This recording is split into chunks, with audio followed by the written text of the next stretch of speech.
How's everybody doing tonight? We are live. Friday night Smackdown's airing. I got my celebratory pizza because guess who made it to the next round of the NBA playoffs? Not the Nuggets. Probably not the Orlando Magic. I think right now they're playing the Detroit Pistons. Not the Portland Trailblazers. That's for sure. The New York Knicks, out of a deficit of 40, when we have 80 points of total offense in the first half, destroyed the Atlanta Hawks. We vibing here. So let's give a gong. Let's give a celebratory dung for the Atlanta Hawks.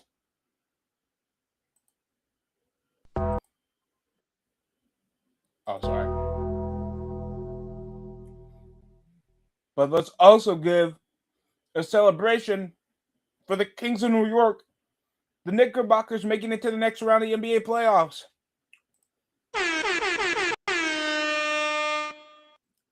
We have a decisive Game 7 to see if we play either against the Philadelphia 76ers or the Boston Celtics. Celtics are looking fraudulent because last time I checked, they had a 3-2 series lead. The Sixers got to take it back home. And Tyrese Maxey's been playing like an all-NBA guard. VJ Edgecombe, Joel Embiid, he's coming back from injury, but he's still playing top level like he wasn't an MVP.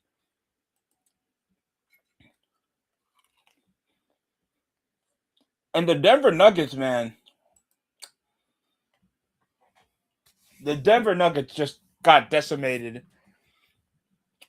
They allowed, I'd assume, would have dropped 40 off the bench after Anthony Edwards and DiVincenzo got hurt. And then Jaden McDaniels dropped a triple-double. Jaden McDaniels just dropped a triple-double and outplayed a 3-time league MVP and NBA champion out of Nikola Jokic. At this point, when are you the problem? The only injury hiccups happened around January for the Denver Nuggets. So they had the health advantage. The only person you were barely seeing on the floor was Aaron Gordon, was reported possibly not to play certain games, and he was playing elimination games. And the Los Angeles Lakers just choked the 3-0 lead they had with no Luka Doncic game. This has been a ridiculous postseason for the NBA. Oh, Cody Rhodes is doing a promo right now. But I am so happy. Oh, Ricky Starks makes his appearance.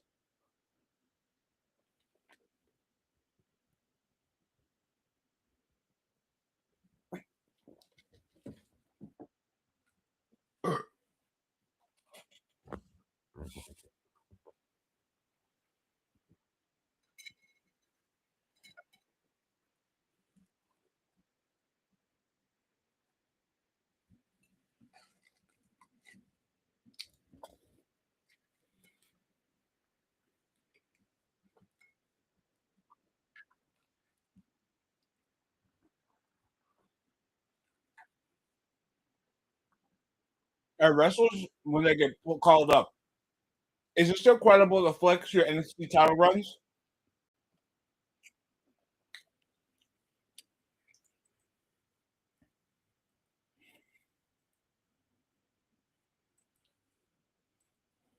Just in case anybody wants to join. Keep the convo going over in the middle of the show, but make it over the context of the show, please.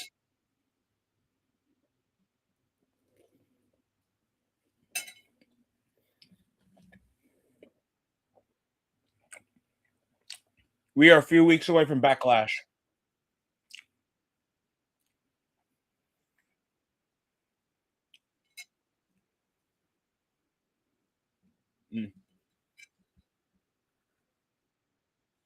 Oh, and Cody tries to instigate into a matchup against a world champion one-on-one already trying to showcase himself.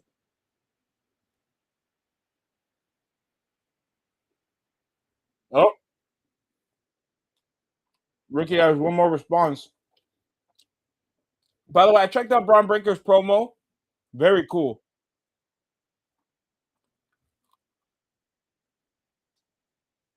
Ooh. Did he call him Eric?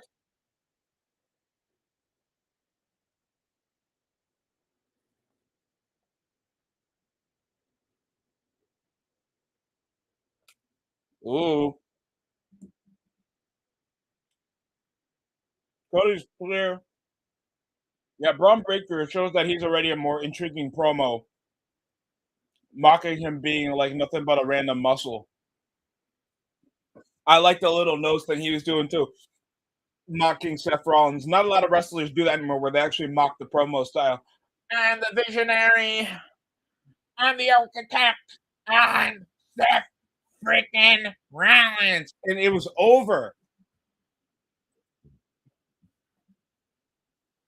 If we don't have Braun Breaker as a regular main event heel or a regular main event babyface, there's something wrong with that picture.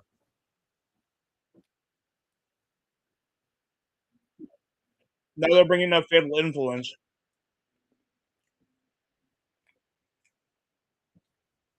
How there's not that many significant female factions in the women's division is it's so crazy to me.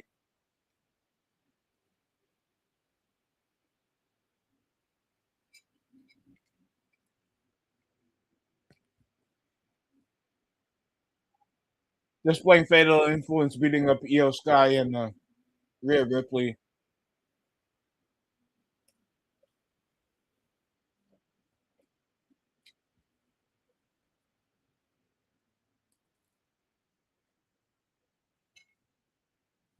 Charlotte Flair. What the fuck? Yeah, and she has to blow off the feathers.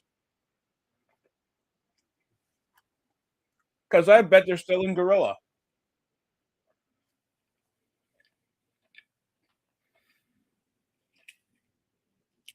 Oh, and Rhea's interrupting their promo.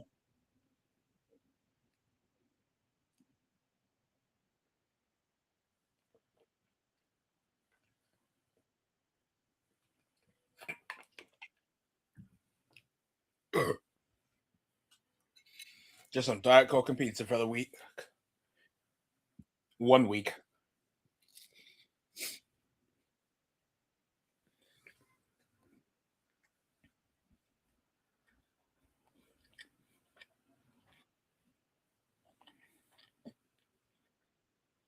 Mm.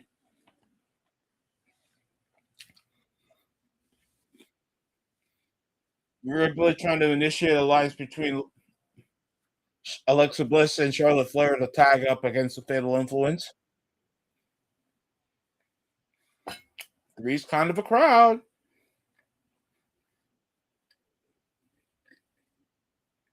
What the fuck? Yeah, they're already at the entranceway.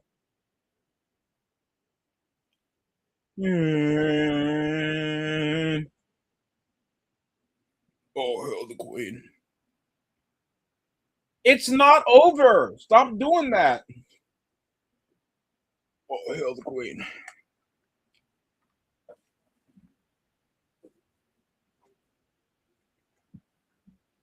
The visionary, the architect, Seth Franken. Raw. That was still one of the best promos of the show. I won't deny that.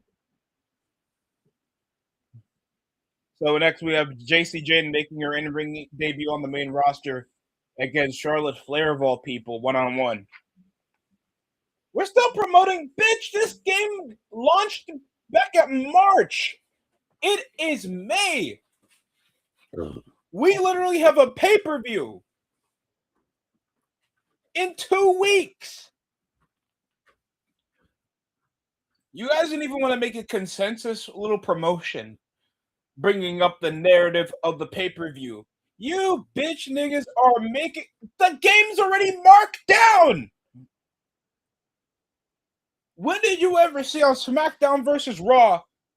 We're still promoting the game 2 to 3 months in advance. And it's on Markdown on digital. I don't get the logic here. Okay, you know what? Let's not be ranting. Let's not be ranting.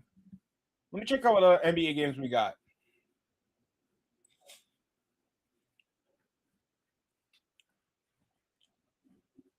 I don't even know, bro.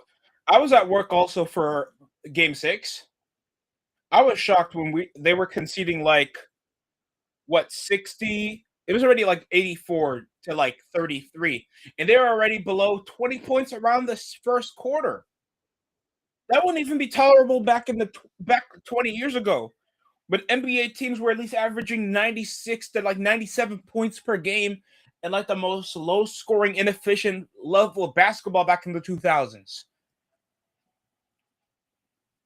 When it was all dependent on ISO play before zone defense.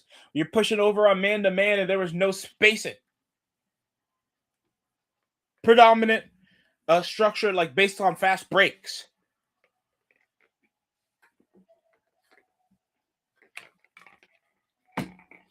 And it was like, we could have ended this in 5 if it wasn't for the 2-0 series. Because the Knicks were just so comfortable against the Hawks. This game could have lasted 5, and we could have gotten some notable rest before the next series. Because they were an inefficient team. You know who was the most efficient 3-point shooters out of the team? Why the Hawks were struggling? It was Dyson Daniels and CJ McCollum.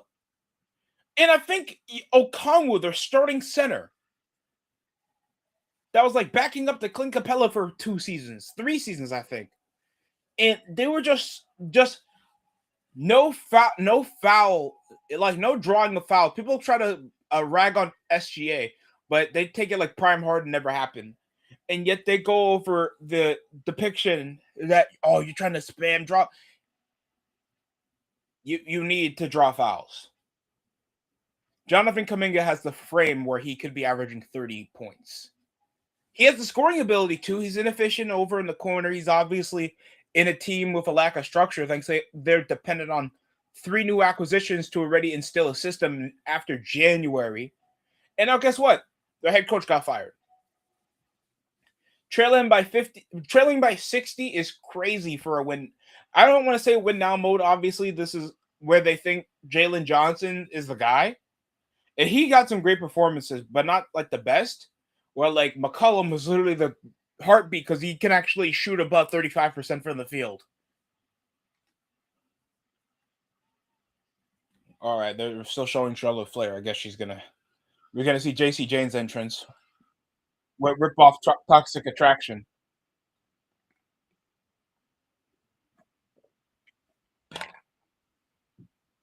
Cody Rhodes goes head to head with Ricky Saints. Is this gonna end in a schmoz with Randy Orton? Or Cody's gonna win clean, but not clean enough to bury Ricky before Randy comes out of nowhere. Just for like a pseudo, like, because WWE wants to do this thing. There's like new acquisition can't be buried against the new guard unless it does something to actually infect the storyline.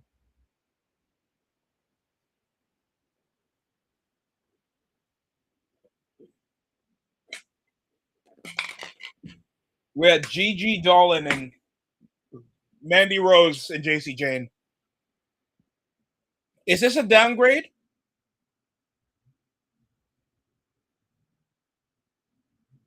Is this a downgrade? Whoa, talking about your local city. Whoa.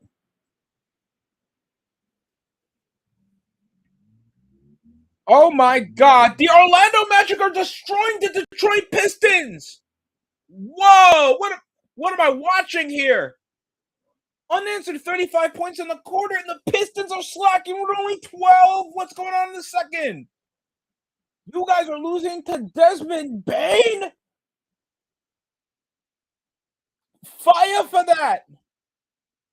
The Pistons are frauds!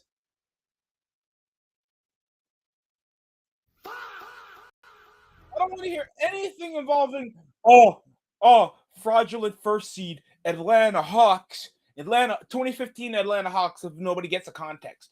Because the Atlanta Hawks had a bunch of B plus players play in a good fluid offensive system where they were structurally covered every box around the efficiency label, but they weren't that great of a team because they didn't have any game breaker. I would say like the highest overall player at that time was probably Al Horford. Second best was Paul Millsap. Then you had Jeff Teague, Tarion Prince. If anybody remembers, Kyle Korver, Kent Bazemore, like a bunch of great rotationary players that played a key role really well. And they were exceptionally well, but they lost in the conference final to the Cleveland Cavaliers. That's not a fraud watch. That's a great run for a team that I think was favored to probably finish in the second round. So there's one thing if you can't perform, because people bring up the 2015 Hawks because they punched above their weight with like less notable players around the league. Unlike the Indiana Pacers. Hell, 2013's more fraud. 2013 Knicks is more fraud watching the Indiana Pacers, but you don't want to have that conversation because somehow y'all lips are connected on Melo's dick so much, fam. I'm sorry. Hell, nobody brings up the Milwaukee Bucks, the 2020, I think it was 2023 or 2022 Milwaukee Bucks when they got upsetted in the first round against the Miami Heat. Nobody talks about that team when they were favored to be conference final favorites to make it back to the finals.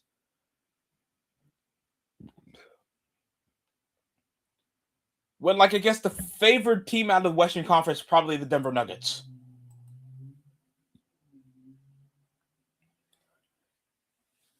So that's just crazy to me where we think the Atlanta Hawks are fraud watch, yet the 2016 Toronto Raptors were fraud watch getting swept by the Cavaliers that were like a mid to bottom seed.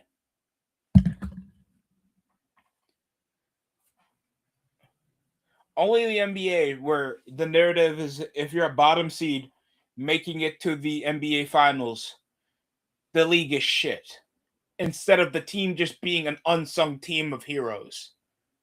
Nobody will ever try to actually say, oh man, and they'll just bring up prime Jimmy Butler.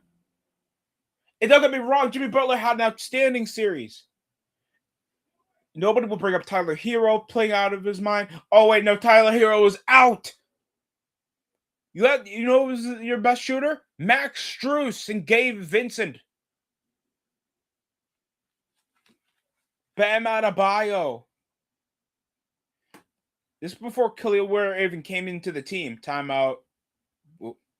First of all, JC is backing down by Alexa. She doesn't even have the doll with her. And she's like 5'0" JC. She doesn't even have a weapon in hand. So her already. What are we doing?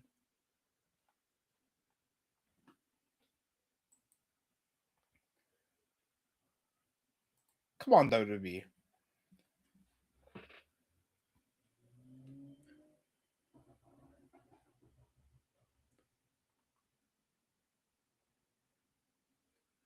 By the way, condolences, Rebel. She used to be like a massive. How to say manager? Not a manager, but like the cheerleader for Britt Breaker.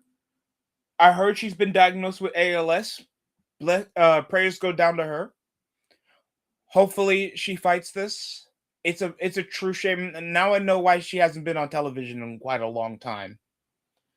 And it's a shame to hear that. I hope she really gets well. I think I heard some tragic news that possibly she won't have long. Hopefully that's not true. But bless her. I hope she's fighting this. I really hope. The best she could. Oh, and a cannonball senton by JC Jane. Cover 1, 2. Near fall.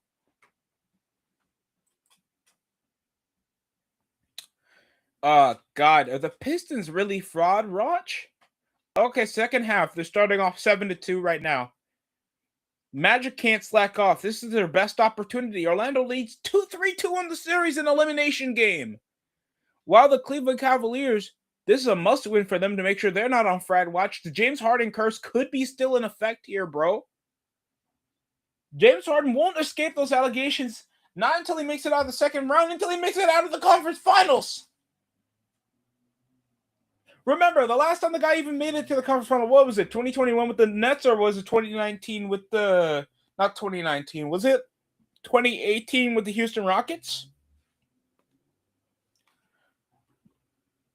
Just a date. I was like a senior in high school when that series happened. Whoop. Boom.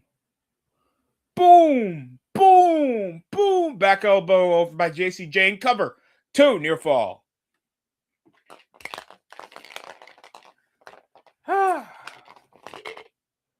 I hate that too, because I really don't want to push those fraud watch allegations on Donovan Mitchell, because I do like watching him play. He's a great player. But every time it just feels like they just do the bare minimum of being an offensive piece to create, and Harden does a great job.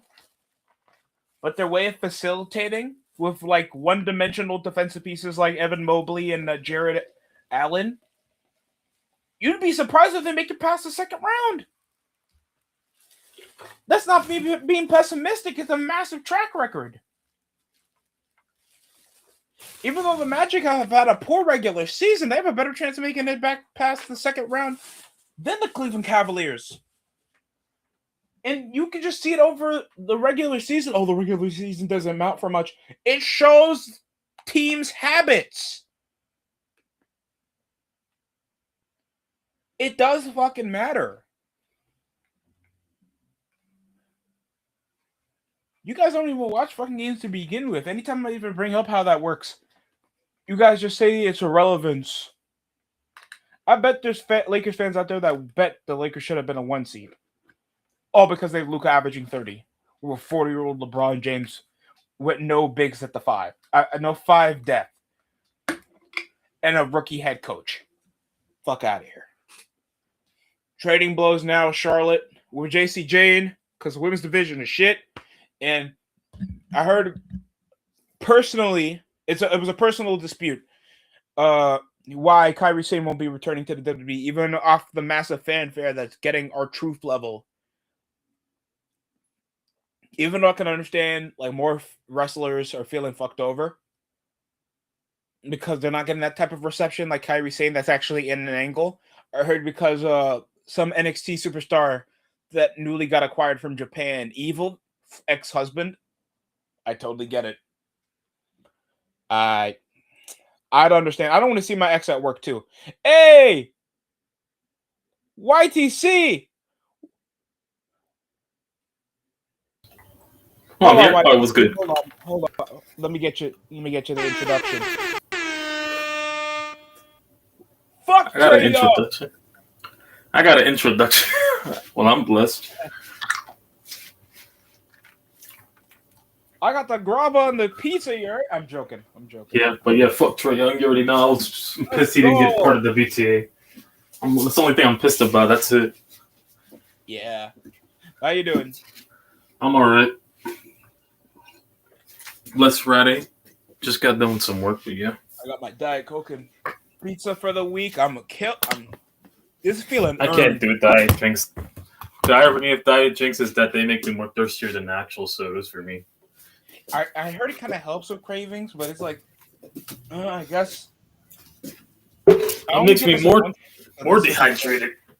It makes me feel more thirsty drinking that diet stuff. I understand the little. I don't know how people do it. That shit increases my cravings. I heard Code Red Diet Mountain Dew works. But then again, it just might be me getting thin because I heard people get worse, have hunger cravings by comparison. Might just be me getting skinnier. That's all it is. Because people with skinnier have more hunger cravings. I noticed the progress on social media. You're doing a great job. For sure. And I appreciate it. That's great. No doubt, man. No problem. Figure eight. JC Jane's debut match against Charlotte. Well, yeah, they called up the main roster. Yeah, so Ricky Starks will be matching up with Cody tonight, 1-on-1. Saints. Oh God. Right now I'm about to get to some editing work in the background, but yeah, I'm just chilling here. Oh, yeah, we had this in DQ. I have a bunch of projects on that's including graphics. Luckily now I can focus on one team. I can focus completely on presentation now. Which is one team. We know who the best pitcher in the AL East is. We know who it is. Fuck the America Braves. runs on cams. It's all about Schindler. Is this Schindler's Schlitter. list? No, Schlitter. Schlitter's list. It's Schlitter's list. And this is before we got Garrett Cole back. And we got... Yep. Garrett Cole, baby! You know it's all about the boom! Garrett Cole, baby! But yeah, that was an ass whooping. We broke a fucking record at half. That's how bad it was. We broke a record. I've never seen 80 points. In YTC, that doesn't even happen with me on 2K. I mean, the most I got was like 74 points on 2K on the first half. Online? That's insanity. On the first half, I only cracked 60. That's it. Well, I play online 1v1s, like the tier rankings I try to get from the college or freshman tier rankings for fun. I doubt that because it's like 5 minutes a quarter. I doubt that you can even make it to past 50 in the first half. Well, I did somehow with Donovan Mitchell that one time I played with the Cavs because you can't play with your own team. You have to play with tier teams. Yeah, a hot hand. So I dropped 30 with Donovan in the first half, and that's how I got the 60 with the other team. Yeah, when I was playing with the Cavs. Speaking of which, we got some fraud watch in the mix, still in the playoffs. Hey, the game's going to 7. It could be the Cavaliers or the Detroit Pistons. They've looked shaky. Yeah. Also, we got a game 7, which is going to be definitely pleasurable because both teams are going to lose in a heartbreaking way. Going to 7 between two teams I do really dislike. Sixers, please upset the Celtics. Please. Sixers and Celtics, it doesn't matter who it is. We're BTAing either one of them. I'm confident with that. They're next on our list. Oh, we got the notorious ring rat page with Brie Bella. Bring back refuse. Remote. Page here. Remote. I can't go.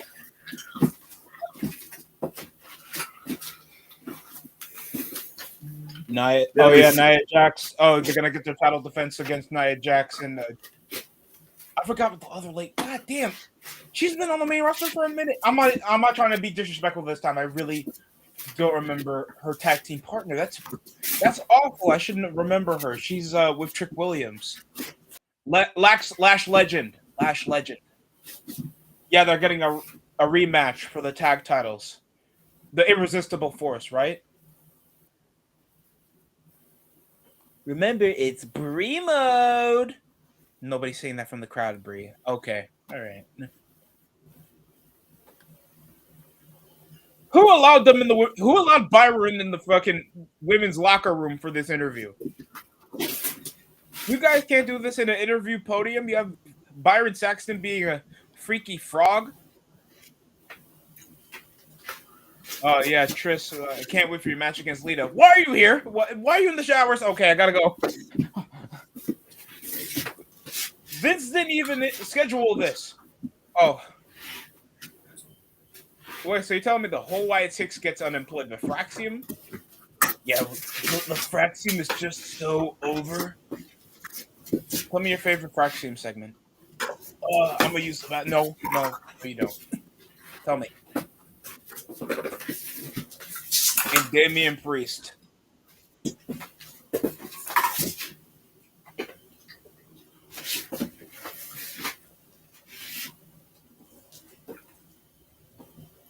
Yeah, Punishment Martinez. Obviously, WWE fans would love to see more of you.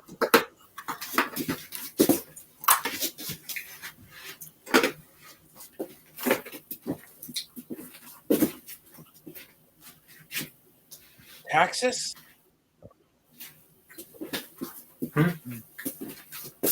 R-Truth talking about tax evasion with Fraxium with Damian Priest. Tax evasion? I have no idea. Jesus. What the hell? God damn.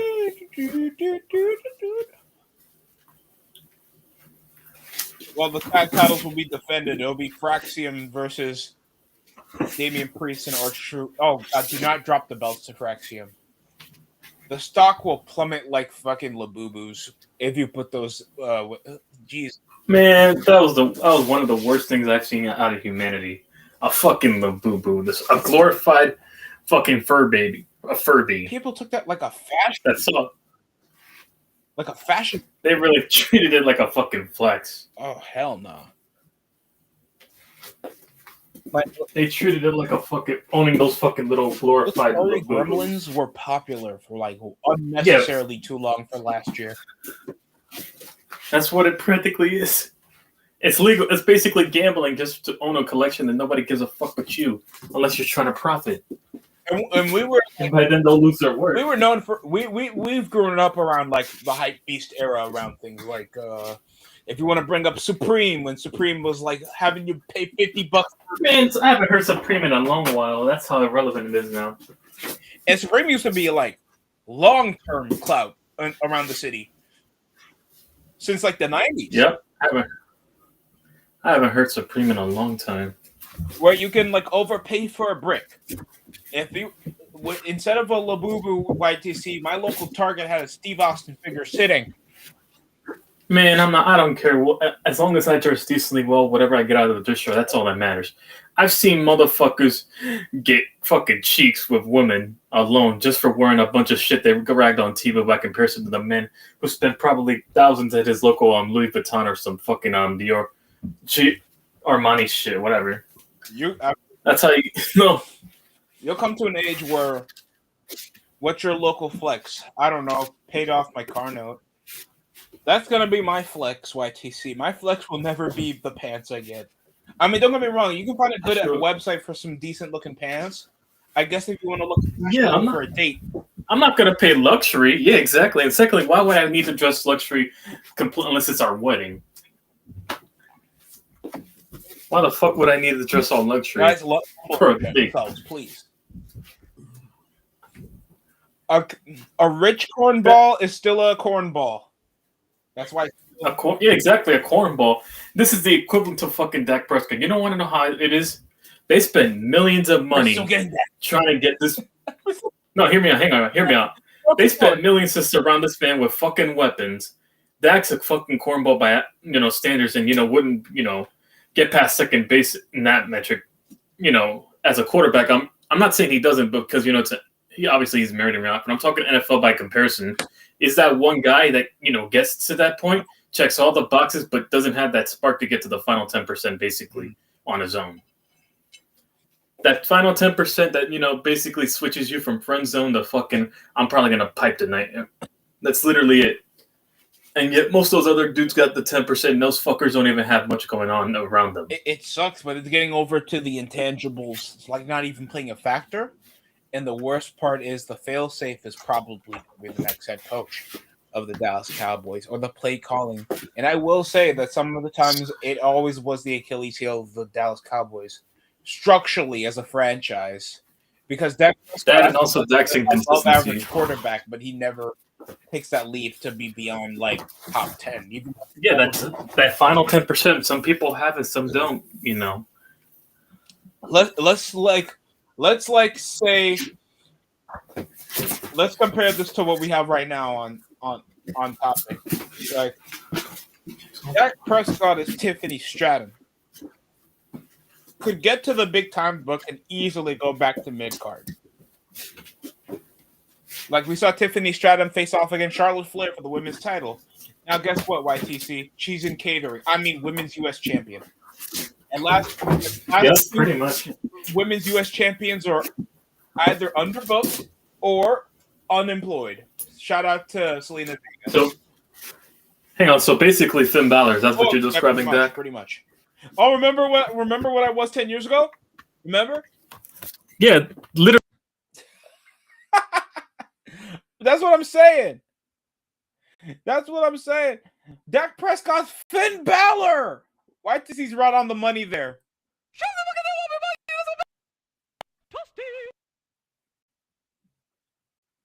That's right on the money. I guess he has a technical issue.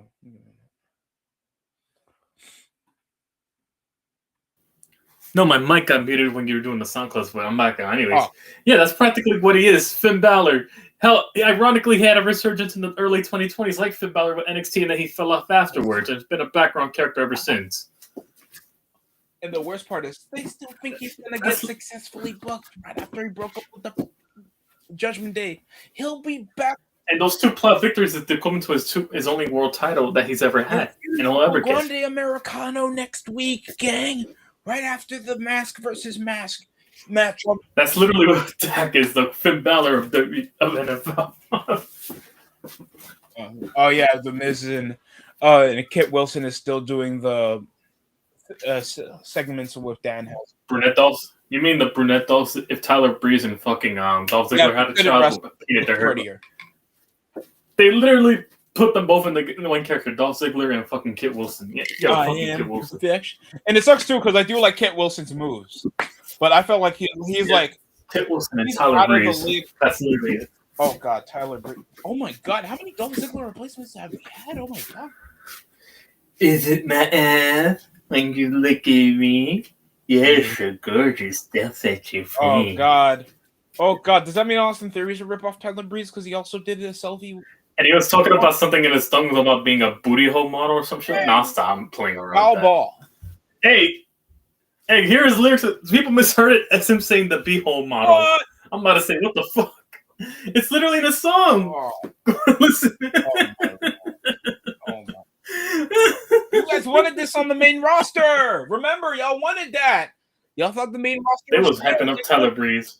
Instead of Neville, no, we had Neville in 2015. Who was still on? Finn Balor was still on NXT until 2016. So instead of Finn Balor, he got called up afterwards. We got Tyler Breeze on pay-per-view. And guess what? The guy. No, they actually pushed him up, and they didn't do shit after an IC title run, I think. No, you know. Or did he get one? I don't know. Oh no, well Tyler Breeze, he did have tag titles. Tag titles with Fandango. The Fashion Police. Yeah, the Fashion Police. The Fashion Files. So let's say he had at least he had a notable gimmick. So I'm not going to take anything away from Tyler Breeze. But anytime you get called up, you're already given the expectation of an upper mid-card relevant character. You're going to be given a gimmick. You're a wrestler. Professional wrestler. And the expectation around the NXT call-up, the standards already rise to the degree where like women like Soul were Fraxium, a random guy, like one masked dude and some blonde Euro dude is supposed to be better than the Street Profits, the New Day, and the Usos. I'll bring this swag. Like no child ever said, "I'd be beating guys. Me and my bro be beating guys up, be taking on armies with like Fraxium." No one ever says that. We keep it. Me and my brother keeping it in the bloodline like Fraxium. Nobody's saying that. A lot of the kids are playing fucking Roblox or Fortnite. They don't even look up to wrestling that much, or there's a small majority of it. They're either trying to pretend they're adults watching Stranger Things, or they're doom scrolling, or they're trying to be content creators. And all respect, or they're getting an early start at adolescence, going to those gooning sites. Oh yeah. No in between. No judgment though. No judgment. It's all part of the process. No, we have our first championships defended here because obviously our Truth and Damian Priest will never be on pay-per-view together. So they're gonna be matching up against Fraxium 1-on-1. Oh no, pal. Damn it, no, I'm not my father-in-law. Sorry, pal, you're not on PLE tonight. Oh wait, Damn it. Is this how it feels? Now you know. Now you know. Now bring your secretaries to your office and fuck them. What? No, nothing. Did you cheat on Linda? None of your fucking business, pal. Ooh, clothesline. Off the springboard into an arm drag, into a drop kick. This match better and short. Because there's no shot. Like, what's the fanfare with Fraxium? They're like just a fast-paced offense. But they're both shorter than R-Truth and Damian Priest. Their offense better be more dominant. And the worst part is they're not over.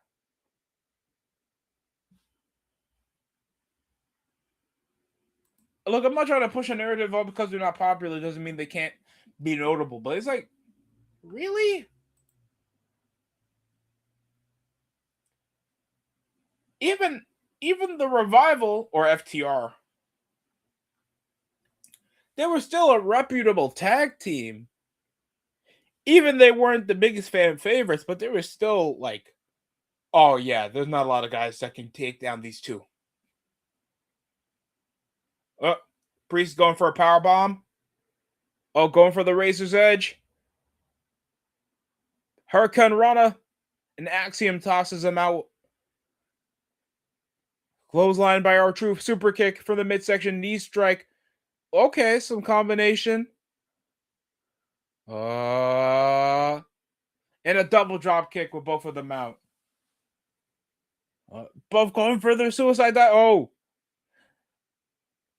And R-Truth and Damian Priest evade at the same time. And we'll be going picture in picture.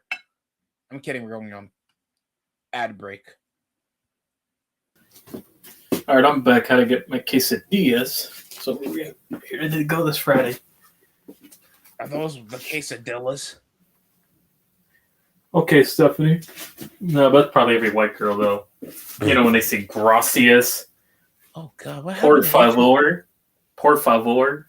Oh, God. Gracias. What happened to AJ? Muchacho. Oh. Yeah, YPC. You remember former boxing champion Adrian Broner? Poor bastard. Mm-hmm. Poor bastard is completely washed up. Oh, and did you hear the news? I don't know if you've ever seen an episode, but Lucha Underground will be returning soon. Oh, damn. That's resounding. Especially with the competition now, if I'm AAA now, coming back still. Yeah. And there's some guys that probably have a better platform. Well, I'm happy about the WrestleMania after the Saudi one that's apparently supposed to come up. Where we're going to be? Allegedly Tennessee, Nashville. I got my pops down there. Ooh. TNA home ground. Nashville, Tennessee. I heard there's rumors to go over there. I could just get my dad down there. I mean, Nashville is a reputable spot for wrestling, but I didn't expect for a wrestling. That and also a beautiful city, I might add, because I've been there. So I definitely would enjoy it. I think they wanted the Memphis Grizzlies to relocate to Nashville. All they need is a baseball team, really. They got a new soccer league, for the MLS. They just need a basketball team. That's about it. No, baseball. Because I'm sure they root for the Grizzlies. Yeah. I'm shocked. I'm surprised they never got a market over there, especially in the South. Surprised Tennessee never got a market for a baseball team. Milwaukee doesn't have a hockey team. That shocked me. Yeah, they don't. Nor Green Bay, and they're close to Canada, literally. They're close to Canada, and the Midwest always gets good recruitment. Uh-huh. Especially around the University of Nebraska, like drafting as well. And it's already shown the relocation teams in the NHL because hockey talent space is so vast. So it's very interesting to see, like, not a lot of them bank on the Milwaukee franchise. Green Bay, then you have the Milwaukee Bucks. It's a good foundation to build more of a sports community. But, money always comes into play in that. But they had more faith to place in Atlanta for some reason. That shit really went well. Oh, yeah, I don't know why. We obviously... that market, damn well that market don't watch hockey. We want to make the black community watch hockey. Why? From what I heard from my friends, they basically said it's the Black Hollywood Atlanta, basically, outside of The Walking Dead. They'd rather watch golf than hockey. They're just gonna complain about why is every white person's name literally Black Hollywood. It's Black Hollywood and fucking The Walking Dead. That's the only thing I really know ATL. Overpriced black-owned restaurants, White DC. What now? Overpriced, and some of the black-owned restaurants be scamming the hell out of people. So, and I'm assuming they get regular price like your local Waffle House or something. Chicken fries and steak should not cost $35, respectfully. Oxtail costs more than that alone. Costs what now for what? I remember it was a local spot when we were over in the hotel near Mercedes-Benz Arena, and we moved out on the outskirts. And this is the time when the Mercedes-Benz was still being developed. And we were going out there. It was like just three chicken tenders. You know how bad it is? Chili. All that for $40. He was like, what? I'm not at the stadium. What's funny is you can get that cheaper and for double the, less at the ATL Stadium where the Falcons play. Hell, at literally literally at the Falcons Stadium is more cheaper, which is crazy. And I thought Knick's letting you pay for a whole steak. I think they have the cheapest. I think they have the cheapest top 5 cheapest food concessions. Like affordability, yeah. Seeing all that heartbreak every season, I can understand why. And of course, LA and us are in the top 5 for expensive. So yeah, unfortunately, and it sucks. And it's surprising too because Hawks actually had a pretty B plus draft. They had a pretty good draft. Mm-hmm. Big Kirk will be tripping. Get the fuck out of here with the roll up. No, R-Truth nearly costed them the tag titles. This time they're going high risk with them barely on their feet. Tope Suicida. Mamma mia. Yuji Garoshi.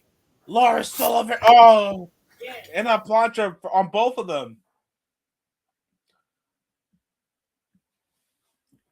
Oh. Wee! And a spring and an acai moonsault from the outside. Fraxium, this could be their chance to finally get the win. I don't think they've won the tag title since I think after WrestleMania 41. Ooh! Assisted dropkick cover 2. Priest breaks up the pin, putting Nathan Taylor, I think his name is Nathan, breaking up the pin with a big boot on his own tag team partner. And Damian Priest is going at it, taking off the singlet vest, showing his titties. Oh, and he pounces on Axiom. Catches the dropkick from Nathan Frazier. Going for the choke slam. All right, pin him.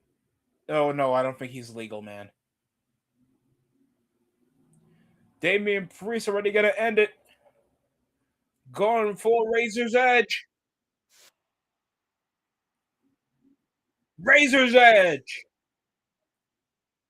1, 2, 3, and Priest solo effort regains the tag titles against Axiom. Who's that bitch wearing a OKC's jersey? I'm sorry. Whoa, I apologize. Spoilers, closing segment for May 1st Smackdown is revealed. Cody Rhodes is pregnant. 0 pop for Ricky Starks.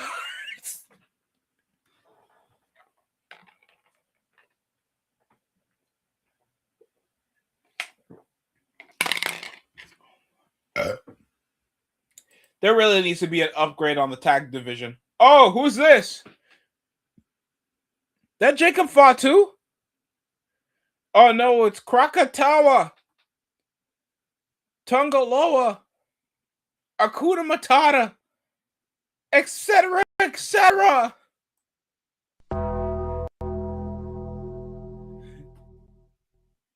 It's the MFTs assaulting the current tag team champions, trying to regain back tag team division gold, and Talatunga with a choke slamming Damian Priest onto the belt.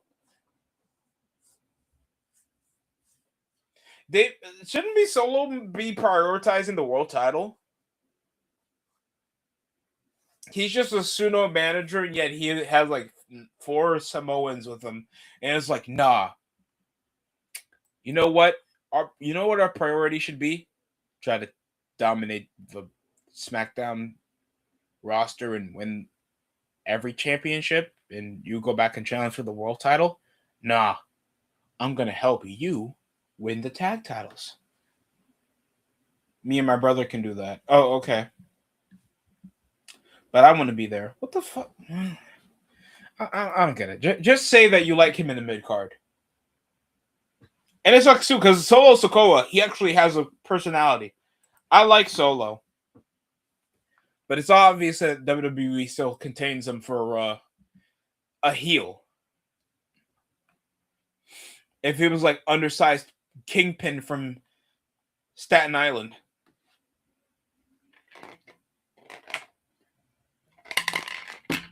God forbid you want to be a drug lord in Staten Island and be proud of it.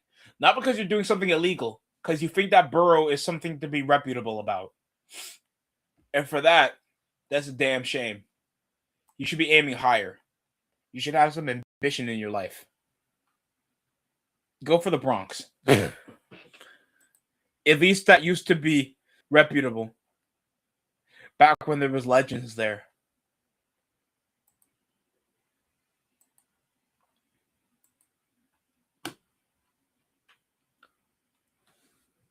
Currently, we're over a commercial break. I'm going to check over in the score for the Cavaliers. And it's currently a 10-point game. Toronto still trying to push this to a 7-game series.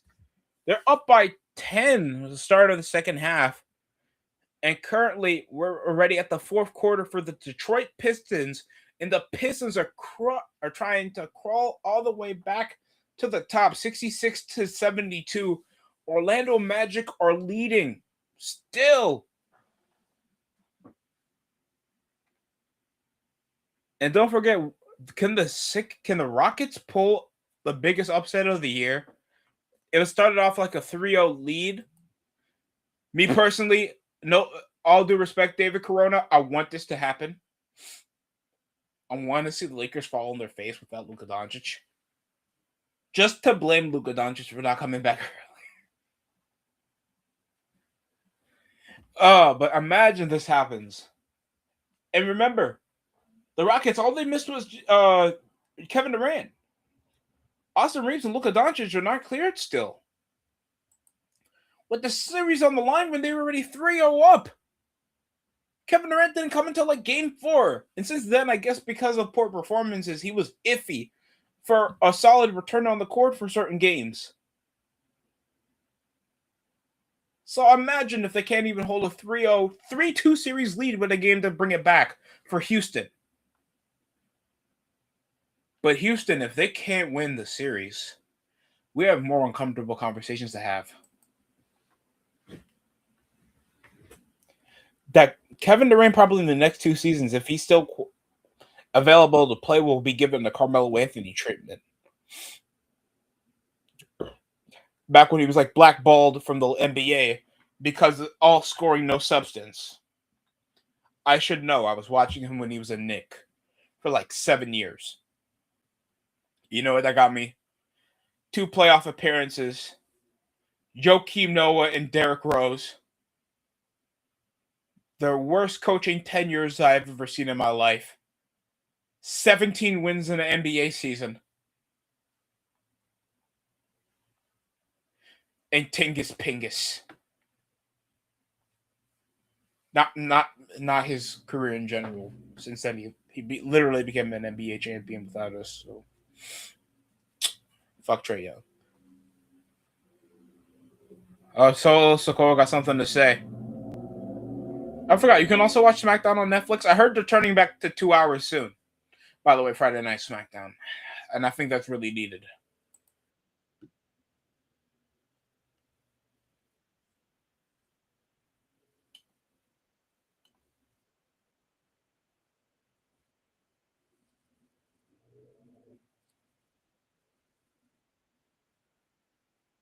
Jacob fought two. Oh, 1, 2, 3. Picking up the victory against Talunga, but here comes Krakatawa, etc., and Akuna Matata.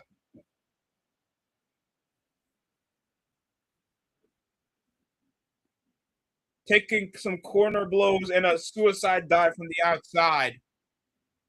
Solo one-man army himself taking care of the MFTs, looking like all jobbers. And it looks like both sides want a piece of Solo Sikoa. No, Jacob Fatu, knowing he's challenging for the World Championship against Roman Reigns at Backlash. Backlash. Shout out to 2006 Backlash. Personally, not my favorite. Personally, great main event. Don't get me wrong. The card itself, I hate to say it, iffy. If you're telling me you'd rather watch 2006 Backlash over 2007 Backlash, and I felt like it was a way better overall card, that we got some problem. We got a bit of problems. There's no way you guys were excited to see Shawn Michaels and God versus Vince McMahon and Shane McMahon.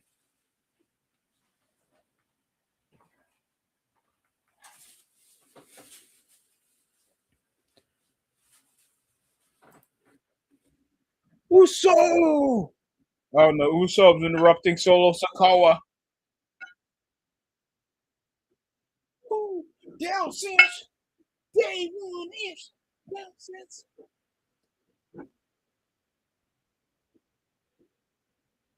Why? Go back to the original goddamn song they have. This is awful. They're,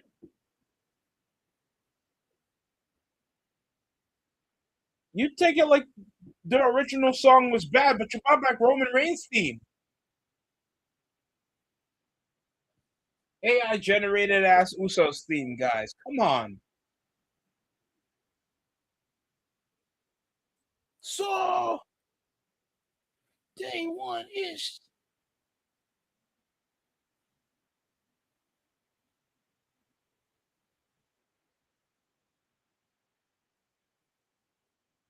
in your city.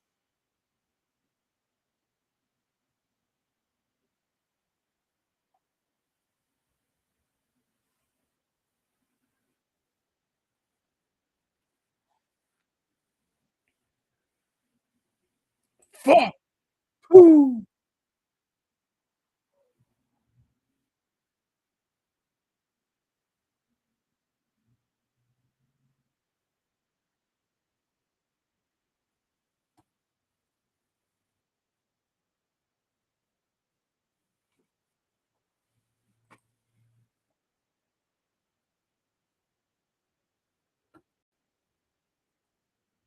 So the Usos are just cleared of just aligning back with the. Wow, so James will really be back into the permanent mid card. Okay, I ain't mad with it. Just damn,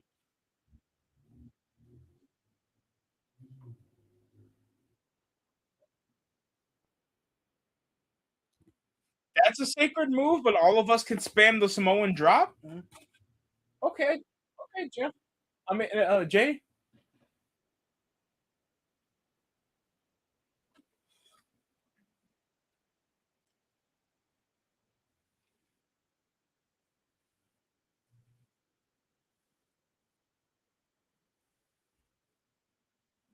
Ooh,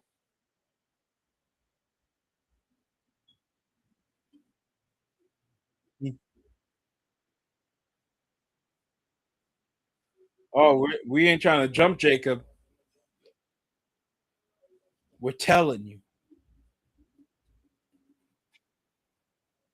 Ooh, trying to pull hierarchy on Solo Sikoa.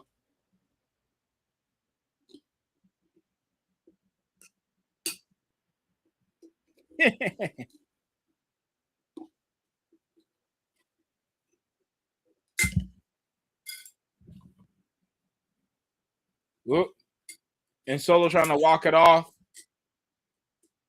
Solo trying to feel like he can take orders from the Usos anymore. Oh, and Tala takes a cheap shot, blindsiding with a big boot and a choke slam. Pella Tunga choke slams Jimmy. And big boots Jay. Ex-main event Jey Uso, by the way. Remember when we called him that last year? Just to be back in the tag team division at the end of 2025? Wow.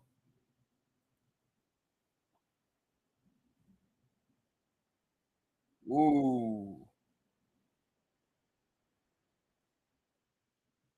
Otis.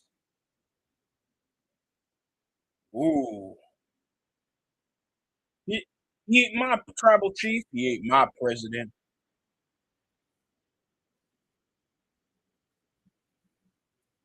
Solo Sikoa ain't taking any orders by the Usos or the OTC. Cody Rhodes still with that black eye. Sami Zayn still breathing.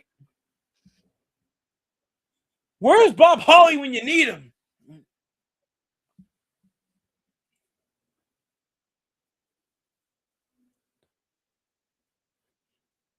That's not an insult, Cody.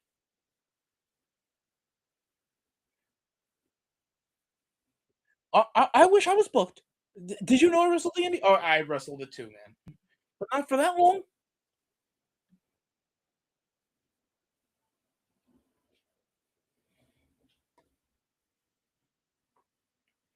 Oh man, I'm still very upset what happened to Kyrie Sane, bro.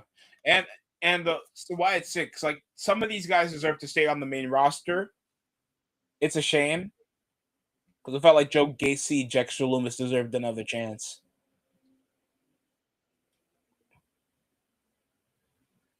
And Sami Zayn, we know you're gonna turn heel, gang. And guess what, Sammy, you're not gonna get any heat. That's the thing. It's so rinse and repeat with him as a character.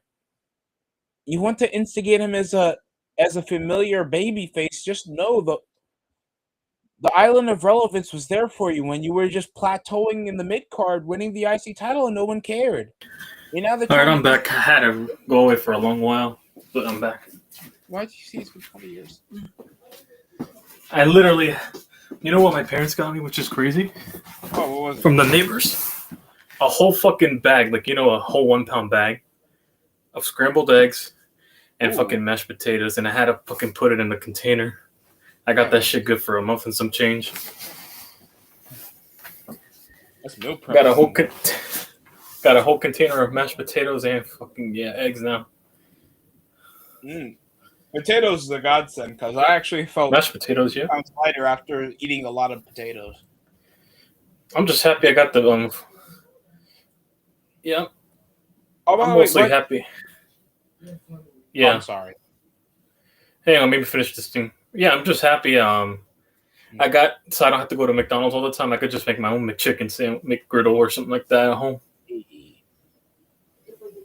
But yeah, what is it? With a hash brown. I might even try it with steak as well. I'm gonna get some little steak pieces and make it for breakfast. Mm-hmm. I've been just going over like WWE after they were segueing out to commercial. It's like, why are we still getting 2K25 commercials with YTC? The game launched back in March. It's May. Damn. SmackDown versus Raw still did. And you know what's the worst part? WWE probably were promoting this while it's still marked down. WWE 2K is discounted. You know why? Because it's ass and people didn't buy it as much as they thought. Yeah. You know, I feel buyer's remorse too. When I get 2K25, and then guess what? A third of the DLC of the roster members are released. Let me show you right now. I have 2K25 because I still play the universe mode. Mm-hmm. All right. So I'm not going to count the legends, obviously. Jordan Grace, Penta, still on the roster. The Wyatt Six was DLC. The Wat 6. Yeah, the entire Wyatt Six gone. Julia's probably going to be gone. And the Motor City Machine Guns are gone. And now they're trying to battle pass my shit? Guys, that's like no lube. I apologize for being graphic, but that's fucking over somebody. All right. Cheese pupusa. Damn, that much? Esposito. Suavecito. Oh, is that Melina? Oh my god. Yeah, hang on, she's back? Nah, she's in a local indie doing the split still. She's still that flexible. But, oh yeah, Batista remembers. I remember when I had my option. Okay, I got it, Dave. Mm-hmm. And John Morrison's bald. That still shocks me. That beautiful long hair he had for like years, man.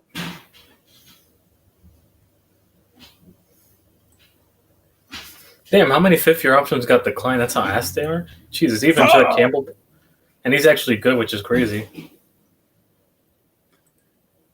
You're too old. I'm 25. You play running back. Oh, okay, I get it. Yeah, a lot of players are going to be drafting. At this point, they're drafting running backs instead of paying them. You're a Baron Joe now. I am 24.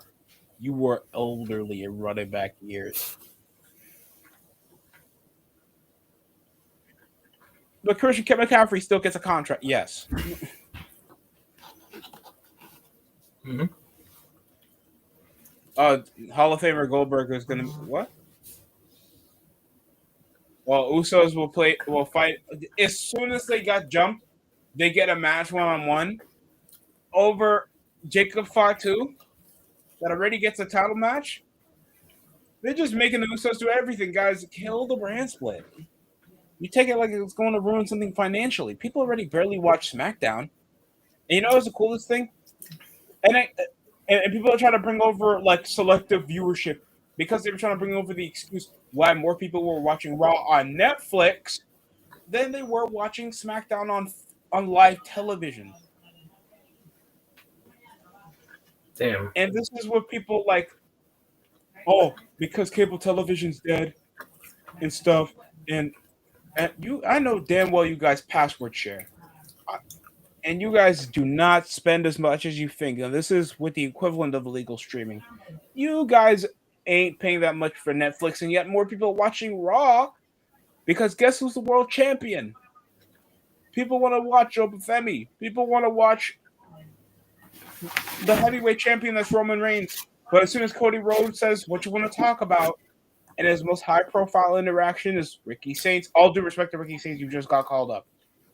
You're not that big of a big name yet, and yet no ranking on the show. Man, he'll be another. What are we doing? Don DeMarco. Don't worry, he'll be another title. Sean Spears or Ty Dillinger. Oh God! Don't put him like that, YTC. That means he'll be back on NXT. Adrenaline. Oh, next up we have Cody Rhodes matching up against Ricky Saints. Is that a headset hanging? The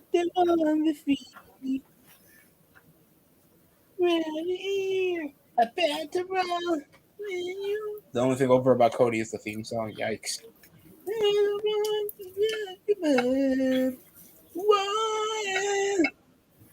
My father says dead.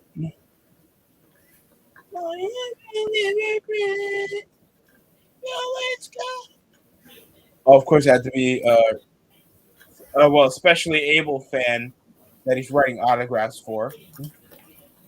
PR abuser. What really went wrong with the Wyatt Six? That's what I want to know. All 6 people getting unemployed for a failed faction because WWE can't book darker characters. Yet they still let Finn Balor walk with his demon gimmick, and yet they complain why he's not getting booked. I want to get the pattern here. Well, guess what? You're Samoan? Hey, buddy.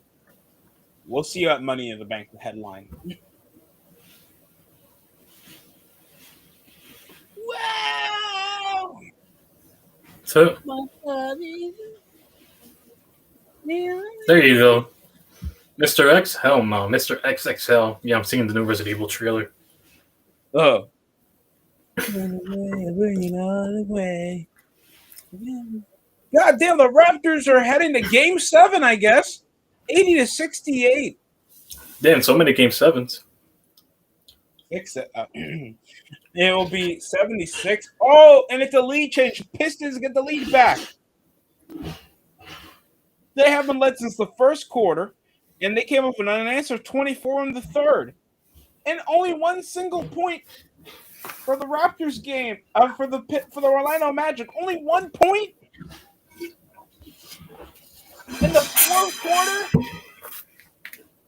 Jesus. Manageable. 18 years. Jesus. This is the evolution. Oh, I saw that promo with Braun Breaker and Seth Rollins. Oh, wow. Look at Rick. Oh, wow. Ric Flair claiming he slept with more women than Wilt Chamberlain and alleged was 10K in his whole life, but warns that they weren't all 10s. Which, oh my God, they weren't all 10s. Jesus. Hey, whatever you do to stat pad your count. He stat padded his whole count with a bunch of tortas or below average local fucking thrift store owners. Woo, woo, woo, woo. Hey, I guess a man gets his fixes for different strokes for different folks, I guess. Hey, it's not how you shoot, it's how you make it. Shoot, all he did was stat pad, so basically he's stat padding. Woo! Woo! Woo! Woo! Mr. Flair, stop doing the helicopter. There's children here. I guess he was doing the Reddit. That'll give you children, all right? Woo! Woo! Woo! Oh, God. Exactly, brother padded his stats. This is the standard we're coming by. I fixed it. Wrestlers, wrestling type of. He said there was a couple of heavyweights along the way. I'm done after the end. There was a few heavyweights. This man was a torta pounder. Ah! Hey man, from what I heard, the fatter the bitch, the better the head. From what I heard. Because they think it looks like a hot dog. Sorry, oh nah. I sincerely apologize to all the big women. Oh wow! Look at someone in the comments says, "Remember this, ladies. None of you can be first, but all of you can be next." Woo!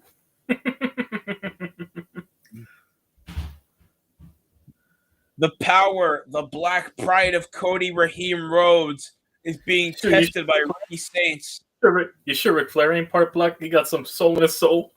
Woo. With the hole in his body count. Jeez. I know how part black Harley racist when he called Tony Atlas the N-word.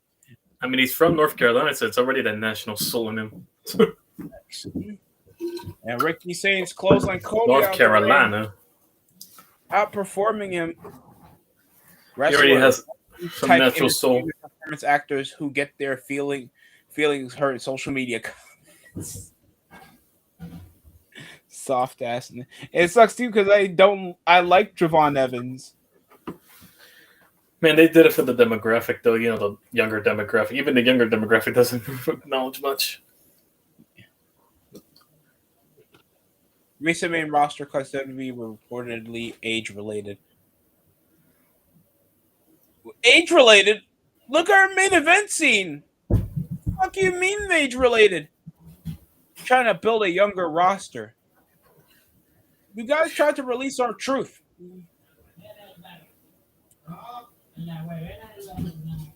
Age related, but Damian Priest still gets a job and he's pushing 50?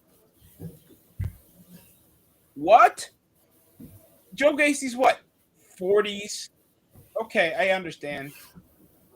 But come on.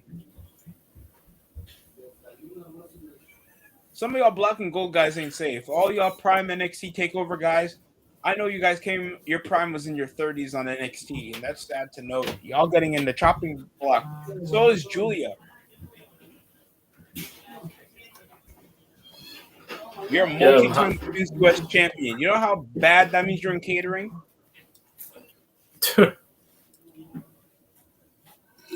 Kiana James is going to get booked more than you. Remember that. Ooh, clothesline over by Ricky Saints. Also because possibly she's beautiful and also she's tall and light-skinned, actually. Yeah, it's like, oh, it's about your wrestling ability. No. She got both. She has the white. She already has the whitewash the white pandering to the local fans, and then she's also black for the DI culture. So it's two birds with one stone, basically. And she's tall and attractive. So yeah. I love my BBWs. Ricky Saints is so fucking undersized. And he showed over with no pop. I remember still that time when Edge interacted with him on Dynamite, did a promo, buried the shit out of his promo. And it sucks too because I'm sure he's a good hard worker. But damn, people don't respect him. Jeez, like Enzo Amore when he debuted, guys, the main roster fans loved him. Let me connect 4 of that dome piece and put that hairline to work. How you doing? I still remember that promo when he was against the Dudleys. Mm-hmm. And then he tagged with John Cena, and then his tragic injury when Simon Gotch got his neck snapped.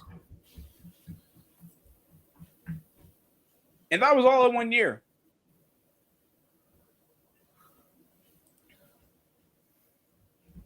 I don't want to hear anything about Enzo being a poor worker. He worked with what he got, and he got some memorable segments with it. Not a lot of wrestlers do that. Mm-hmm. Guess where Big Kaz is? Oh, right. Nobody knows. Nobody remembers him. They remember Enzo more. All I can remember Big Kaz is botching his match with Daniel Bryan, forcing him in the main event scene because he's bigger, and he had nothing to it. Matt Morgan his only personality was being 7 foot tall, and apparently we couldn't teach that. No, YTC's you got to use NBA height logic. If they say he's 7 foot flat, he's probably 6'11", 6'10". No, or it's competition because he's not 7 foot flat he's 7 foot flat in the other regions. We all know wrestlers are wearing stilts. It's fine.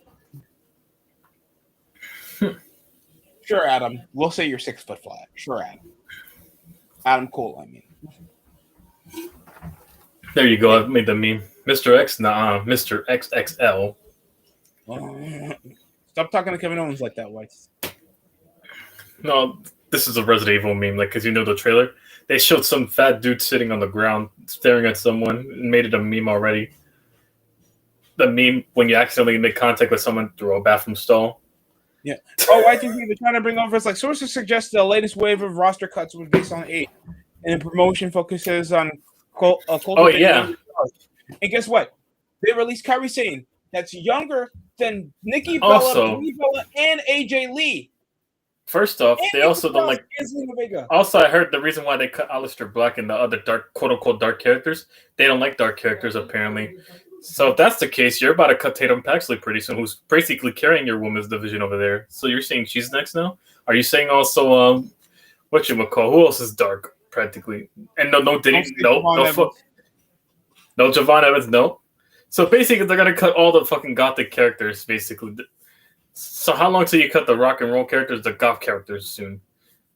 If that's the case, what's the negative perception here? What's wrong with dark characters? More importantly, with them, they don't like dark characters apparently. They can't book them. What? They can't book them.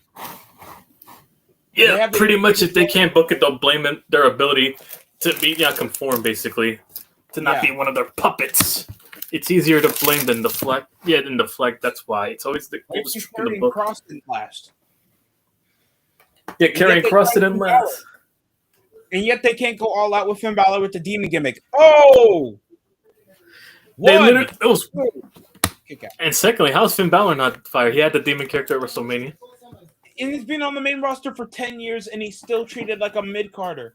You had that guy lose clean to the world champion twice on live television without his heel faction there. Why the fuck are you still trying to book him as this upper echelon talent? And that guy's older than most of the Wyatt Six, except probably Eric Rowan. 1, 2. No, now they're doing pinfall chains reversals. Pinfall. The like Suicidas and I'll stop. 2K14 pinfall reversals.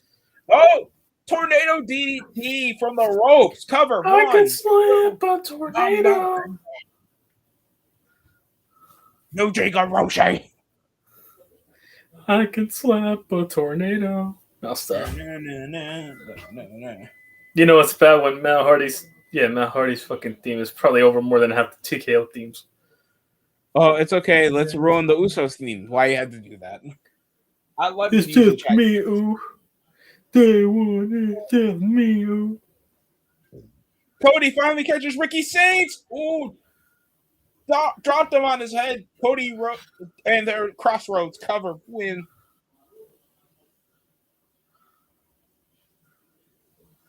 It's just me, Oos. It's just me. Get Wilson. I do like and Gunter. Feeling in the motion. Gunter jumps Cody and hits him with the sleeper. Okay, Nikola Jokic. What do you want to put here? Well, skinny Nikola Jokic. That man is literally Nikola Jokic. That's literally who Gunter is. They just forced Gunter to Smackdown to have him feud with Cody after jobbing him out as a retiree maker. Hey, YTC, you said it was your final year on contract with the WWE. Why don't you just wrestle Gunter? Man, Dean Ambrose had a proper send off than this fucker. At least when Dean Ambrose left WWE, it was like, hey, we're gonna have you nearly end your career when McIntyre claymores you in the face. It takes you out of commission. I don't know how. We can't do that. Why can't we do that? They also did the Shield thing. It was like, what? DC's patented move, the sharpshooter, and David is smiling, and he's like, hey, YTC. Good work, buddy. You did your best. Uh-oh. You did your best. What the fuck are you doing? You did your best. He's fucking tapping out. Okay. What? Why you have to make it look like that? What? You tried your best. That was a great move. I beat the world champion and made him go to sleep. The security couldn't stop me last time. You fucking buried me. No, I didn't. No. You just made sure my submission didn't look lethal. Bret Hart made sure Steve Austin was knocked out if Steve Austin wasn't willing to tap. If we did that and that was Steve Austin's last match, it's like, oh, Bret is a piece of shit. That submission's nothing to take lightly. But if Gunter got that submission hold and Cena smiling,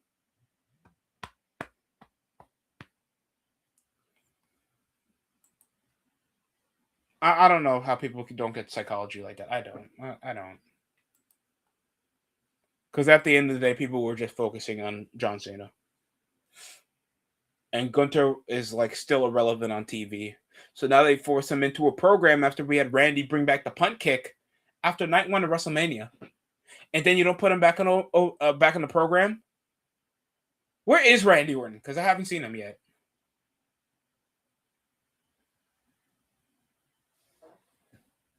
I hear voices in my head. They cancel me. My wife gives me a head. They cancel me.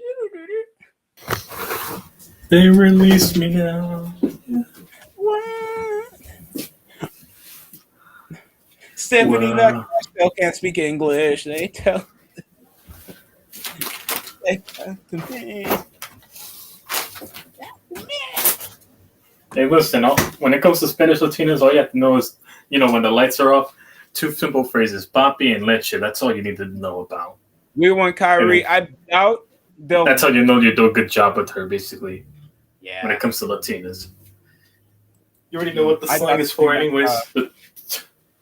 I heard there was an external reason why Kyrie Sane won't especially come back because her ex-husband's on the roster, but he's on NXT. No, also because she was homesick. She wanted to go back to Japan. So there's that too. That's another reason why she was back. Yeah, there's another reason why she wanted. Yeah, she was gonna leave anyway. She was homesick from Japan. So yeah. Well, fair enough. We have a rebranding for Smackdown, Samoan down. Yeah, yep, definitely a younger demographic. Let's get 36-year-old. All right, time to get to work. I finished eating, but yeah, I'm about to get to work on these graphics. Yeah, let's get 36-year-old Ricky Saints. And Jesus, I have a lot of old work. To fire 37-year-old Kyrie Saint. I don't get it. I still got my 2K. Jesus, I still haven't cleaned up this part. I gotta clean my fucking Kid Master inventory. Yeah, let's delete all these. That's messed up. Hey, yo, Swerve! That's messed up! Swerve! Well, we're on a clean slate. Before and way before. Way before and way before. That repost is insane. Why did you even? Before, way before and way before. Way before. Who is this young lady? That can't be her.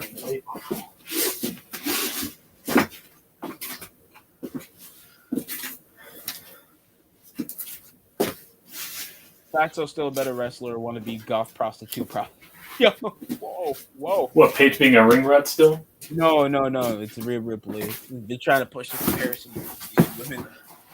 Rhea's actually better looking lean. I'm not gonna lie. Now that people don't have, are intimidated by her muscles, she looks lean now, but like muscle lean toned. It still looks good, in my opinion. Damn it! Now people gotta work. Now people gotta like yes. No, also because she's off her medication. I think she was taking some medication or something that put her off her muscle edge because she was injured. So she was taking that. When she was injured, so she couldn't work out as much, and I think that's where lost the muscle definition. Not enough, but just enough to make it noticeable. But she's still toned out, which is crazy.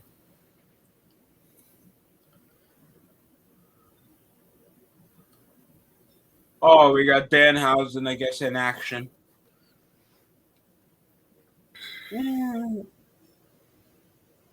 Oh, Hausen has his own vehicle? That's going to be a 2K27, then you'll get released. Let's go, Danhausen.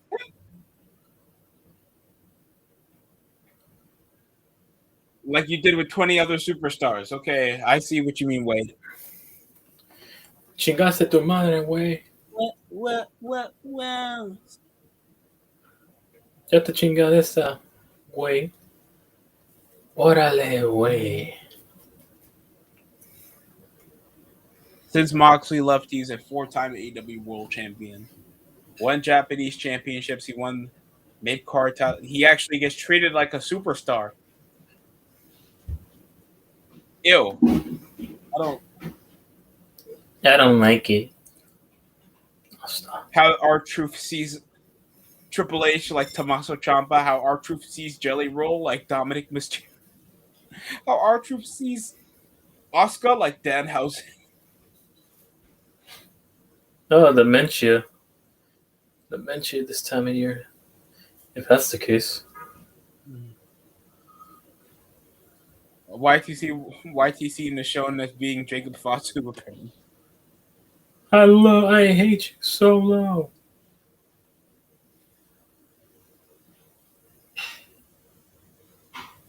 Oh God, Jaylen Brown and Jason Tatum. Time to close the series. I hate you so low. I hate you so low. There's a price to pay You to get that on your knees. You know, Miz, you could have just replaced the shirt. You were still in the backstage area. I'm sure you could have made it to your locker room, then change your shirt. I know it's for the comedic angle, but gang, that just doesn't make sense. At work, after I got some concrete on my shirt, so I work in a warehouse, I can just go to the local shop and just get a new shirt. Oh, corner 3, Evan Mobley. No. Yeah, I can see why the Cavaliers always struggle in the playoff series. Toronto Raptors are leading the game for 3. RJ, you could make threes there, but I'm sorry. I'm so glad you're RJ.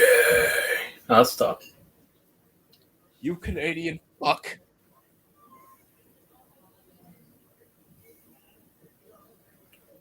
Maybe SGA goes to Toronto. I'm joking. That's a pipe dream. Danhausen. Oh, Danhausen has gotten Miz to Danhausen. simply to break the curse, I hope. No, they gave him a cartoon theme, though, for what I'm seeing now. Yeah, it's a bit of a catchy theme. Yeah, it feels like a Sunday morning show with Danhausen. From the old school, yeah. He's like a more over Darby Allin. That's literally who Darby Allin wants to be, and he'll be more over because of his character alone. By comparison.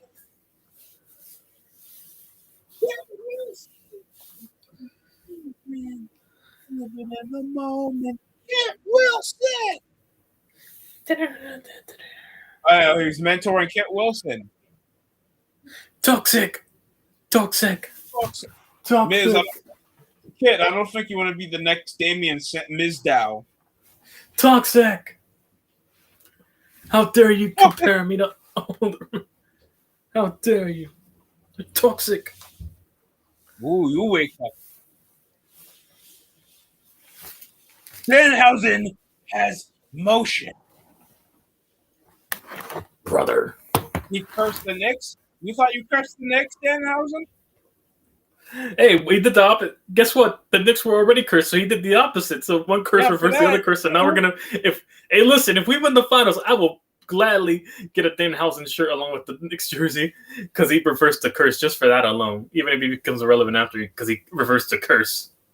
And for that, Danhausen, you are in catering. I'm joking. That shouldn't happen. No, but hey, I'm grateful. Now, can he do the same from the other new teams? Because then the curse will reverse if he curses them, so by offsets the curse. They won't be cursed. I know Jets fans are going to pay a fortune for that. Baseball team. Imagine how much the Jets would pay just for that fortune. Oh God, I think they sacrificed Woody Johnson just for that. Woody Johnson would sacrifice 3 of his grandchildren. They're desperate. They packed out a whole stadium for a 40-plus-year-old man for 3 minutes. Fuck! They packed out a whole stadium. They packed out that whole stadium just for that one play. Jesus, Toronto's just walking to the paint. Scotty Barnes allegedly on the spectrum. They were skipping in the paint. You was letting them go in the paint. What are y'all doing? Kyrie, give me your ring, Kyrie. Give me a ring. All right, y'all don't need me? Say less. When y'all don't win no more than 30 games, it's because Rodney stepped up. Because Rodney stepping up. It's because Rodney is stepping up. Oh, and he'll shake hands with Danhausen instead of Kit Wilson. Don't worry, Rodney Hood. Don't worry, Rodney Hood. There'll always be a scapegoat name for you, and that's D'Angelo Russell. D'Angelo Russell, that's wild. What, you want a high volume shooter that can't produce anything else? What, IT? Kurt! Oh! Blindside Danhausen, a surprise attack by the Miz. Looking like he'd be the mentor. You are the cursed. Hey, I'm sorry. No. Hey, listen, if he can do the same for the other New York teams by proxy, then we won't be cursed. If the Knicks win a finals this year, I'm putting on Danhausen. That's what I'm. Because he reversed the curse. That means the curse was reversed. No, not Mizhausen. Break the short form. Wilson going high risk. Ooh, that 360 elbow drop is tough. Cat Wilson. Yeah. I'm not gonna lie. If you're doing the bicep flex while you're cracking a girl, I think you some type of cornball, and you don't wash after you use the restroom. You're not a gentleman in my eyes. All due respect. Oh, we got. Oh, Royce Keys makes another cameo. Remember, guys, the illustrious Andre the Giant Memorial Battle Royal winner on a Smackdown. On a Smackdown, YTC. Who? You see, that's the problem. Royce Keys. What happened now? What happened now? Royce Keys doing a bicep curls with the strap. Royce Keys. Once again, that sounds like a fucking bench player from the Utah Jazz or some random team, small market team. It's powerhouse. He literally sounds like a bench player on the Utah Jazz. Royce Keys with Kevin Love and Ace Bailey. No, Royce Keys the one in the courtside seats. Oh, you guys have courtside seats? I'm sorry, that's mean. That's mean spirited. I'm sorry, Utah fans. And it sucks too because you guys have some decent talent that you guys have been drafting for the past few years. And Kevin Love, I don't know what was with his Homelander impression, looking like Omni-Man from Invincible. He looks like a pure-blooded Viltrumite with that porn stash, with the gray outlines on the side of his hair. I don't know why. And he wasn't even with a Kardashian at that time. Who would have thunk it? Well, YTC, we're trying to transition to a different demographic for WWE. We're trying to get younger. So we got. Oh, here he is. Who is that? Hornswoggle. What he's singing? That is a grown-ass man. Like legitimately a grown-ass man. Like he has children. His children have children. We're gonna bring back Ryback. Okay.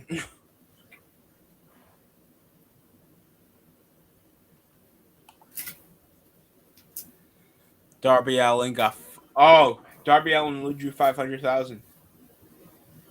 Yeah, of course we're gonna draw with Darby Allin doing open challenges. Tommaso Ciampa versus Darby Allin. And it sucks to. I don't hate Tommaso Ciampa, but Jesus Christ. Tommaso Ciampa? Yeah, Tommaso Ciampa.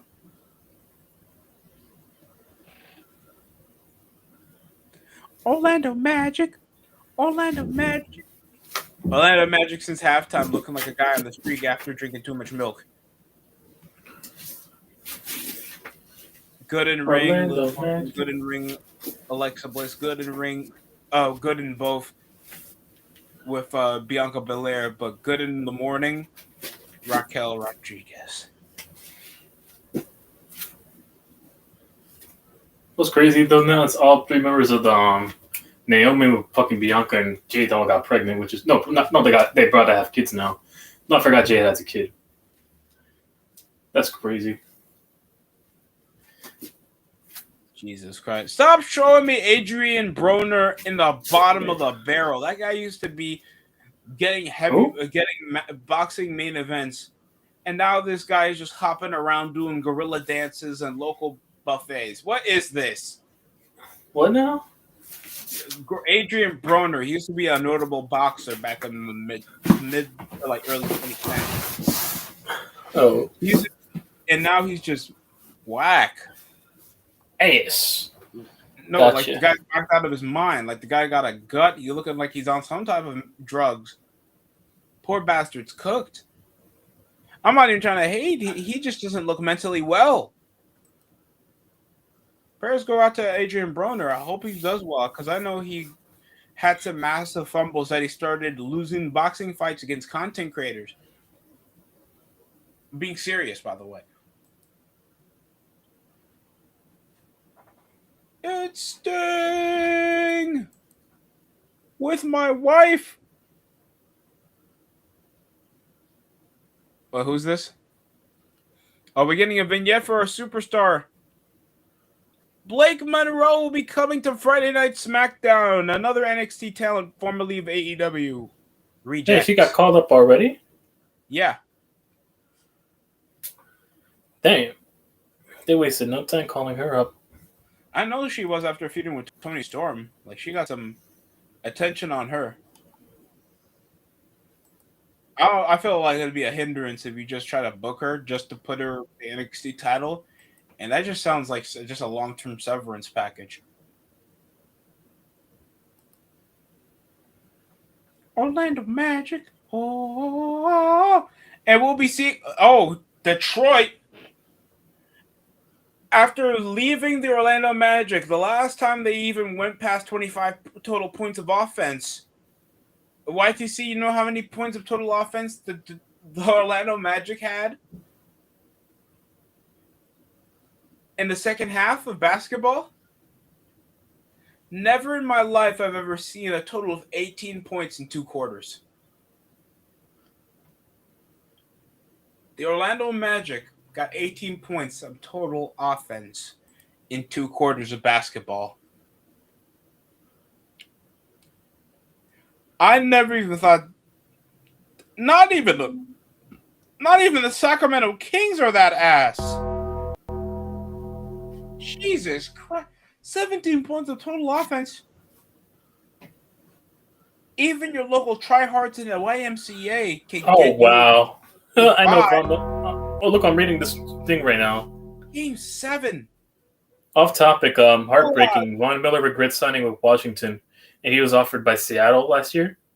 This fucker, because he thought Jaden Daniels was better than Sam Darnold, is literally why he didn't sign with Seattle to win a title. He could have won his other title instead of riding in Washington. Oop. Now we're getting Powerhouse Hobbs' second match against Angel Garza. Jesus Christ, I don't remember when he was supposed to be relevant. Damn. Oh, and now this is gonna be a squash match.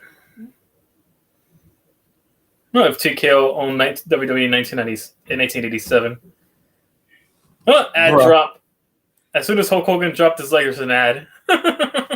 When he slammed Andre the Giant.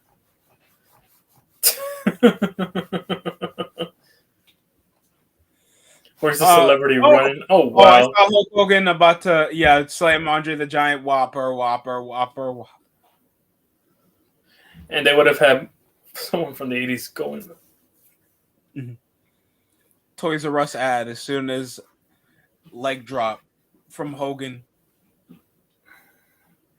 We got a Campbell's soup ad after Sting beats Hogan for the world title. Oh, we beat the Orioles right now, so that's what's up. Hey. All right. Yep. Beat the what Orioles. were the Magic doing offensively? Why were they so inept? Jesus. Oh, look at that. Triple H like spinebuster by Royce Keys, an obvious squash match before we put him in 50-50 bookings where you're losing to Sheamus when he comes back from injury. Or his honeymoon or whatever the fuck he's doing. Oh, look at that black guy go. He just hard pan applauding the squash match.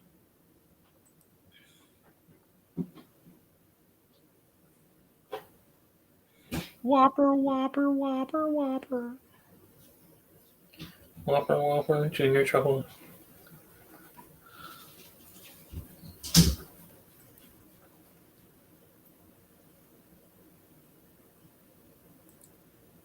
Tiffy time. Oh, it's Tiffy time.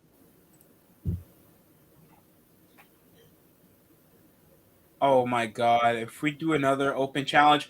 Oh, Chelsea Green is able to stand. She's off the wheelchair. Finally! If I have to hear another open fucking challenge, gang, I'm gonna barf.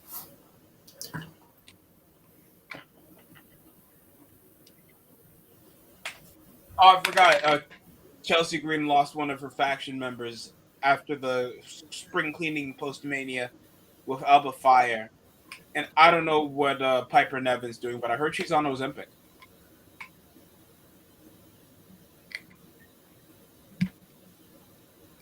Don't forget the illustrious women's U.S. title division. Really? Of what? The women that couldn't contend for the women's world title already lost. Ooh, they want to talk. Oh, and looks like Tiffany trying to match up with Kiana instead of Julia getting her rematch for the women's title. Oh, but Chelsea Green can run again. It's a miracle. It's a miracle. Good get him ready. It's a miracle. Even though I know somebody's kink is ruined. Somebody out there. Kink? Disabled person. Some people are into people that are either paraplegic or just noble. There's a kink. Oh my god. Then again, I'm not shocked. There's a kink for everything nowadays. Just when you think there isn't, someone will sexualize it somehow. Yeah. There's a kink for everything nowadays. YTC, you know how much I didn't want to know there was a kink? Like, people, like, actually are into people with no limbs. Oh my god. That's immoral. That sounds immoral. And I've watched Berserk. And that's almost worse. And if you guys don't know what Berserk is, it's like a medieval fantasy. It's a medieval fantasy story from Japan. Yeah. I'd rather not with this online dating crap. You're not gonna believe how many MILFs already try to match up. Once I increased the you could filter the ages, right, on the dating thing. Yeah. You can filter around your age demographic. And you went plus 45, right? As soon as I went to plus 45, guess how many matches I already got? Yeah.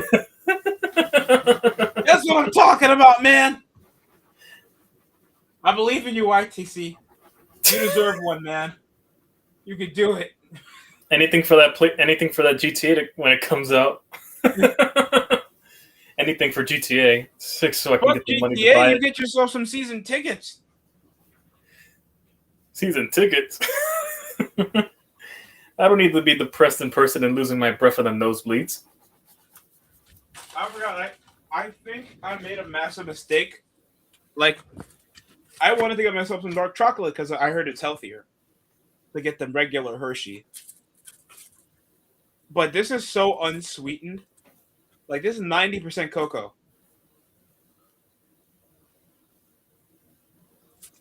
I mean, don't get me wrong. I can see why. I can modify the taste, but I don't have my low-calorie marshmallows because I like making s'mores on my cheat days. S'mores? Oh, cheat days for me? There really is no such thing as a cheat day for me. It's calories in versus calories. I eat whatever I want as long as I keep it within a calorie, budget. So, yeah. So the MILF stay within calorie deficit. I see. You said it, not me. I'm just talking about staying within its deficit. Hey, I told you once. I told you many times. It does not matter how the wrapping looks on the outside. It's still candy regardless on the inside.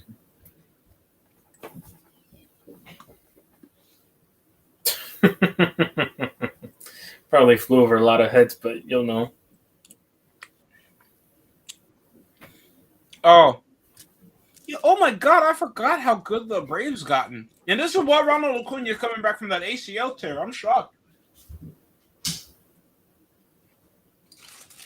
Mr. X? Nah, Mr. XXL. In Chicago White Sox. Where you got that Japanese player from? I need to know. XXL.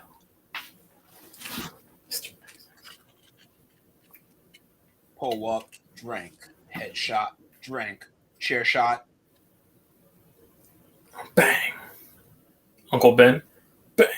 Bang. Oh, wow. Oh no.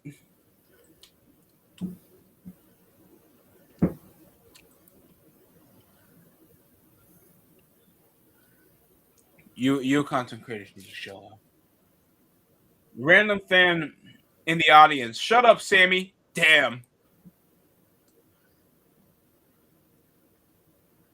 Somebody literally just said, "Shut up, Sammy."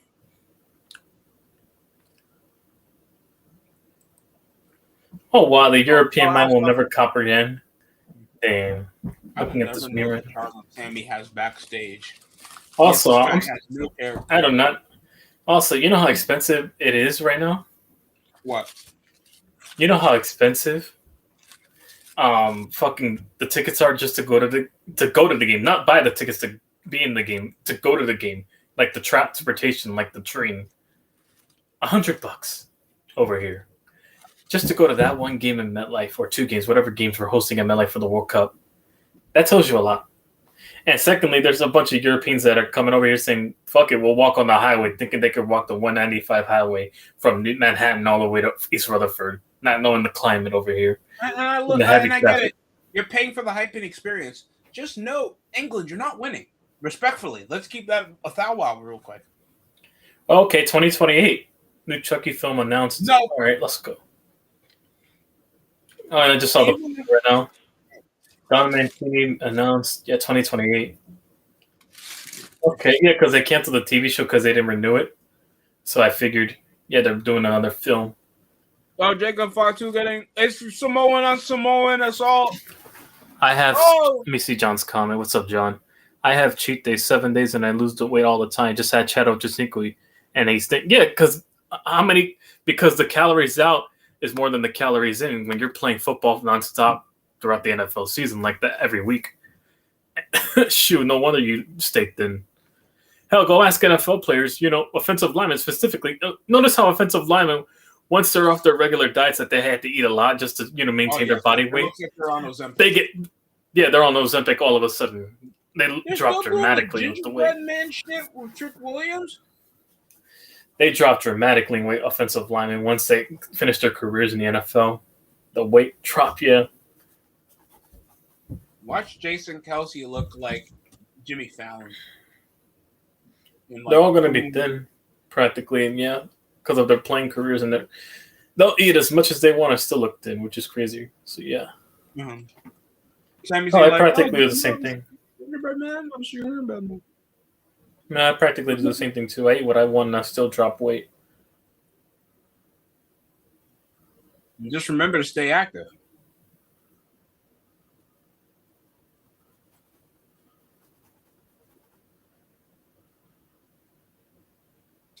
I'm all for a real Gunter versus Cody feud, but to have Randy Orton punt kick and stand over Cody, just to escape him out for Mania. Is there something personal that we don't know why Randy Orton's not going to be available? And don't get me wrong, I'm all for Gunter being in the main event picture on the brand, but all because you guys want to reprioritize Jacob Fatu with Roman Reigns. And you guys are not going to regurgitate Cody, CM Punk versus Roman, even though it's Backlash.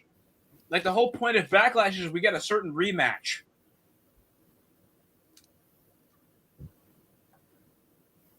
Shut up, Sammy!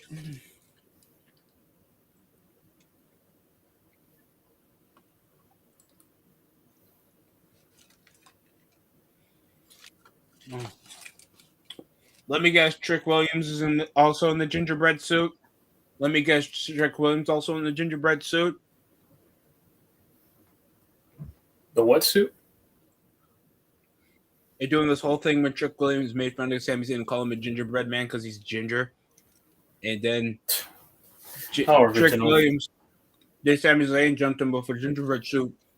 And let me guess, Trick Williams is going to jump him in a gingerbread suit. How original. You're better off with CM Punk pretending he was part of a mariachi band so he can beat up Chavo Guerrero.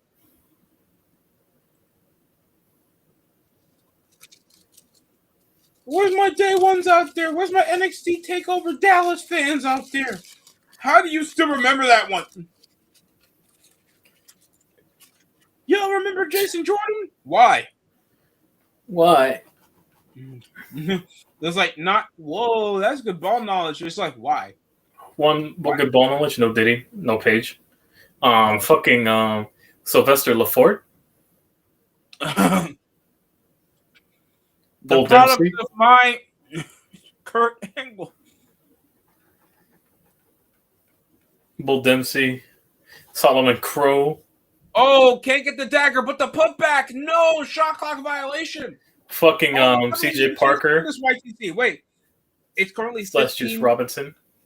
15.6 seconds remaining. After a failed shot made, shot clock violation is going to be Cavaliers' ball with only 15 seconds. There's still a chance for them to win this. Tony Storm's man's fucking Juice Robinson before CJ Parker. Yeah, I remember. It should have been me. The Ely twins. TM61. Yeah, I remember the NXTs.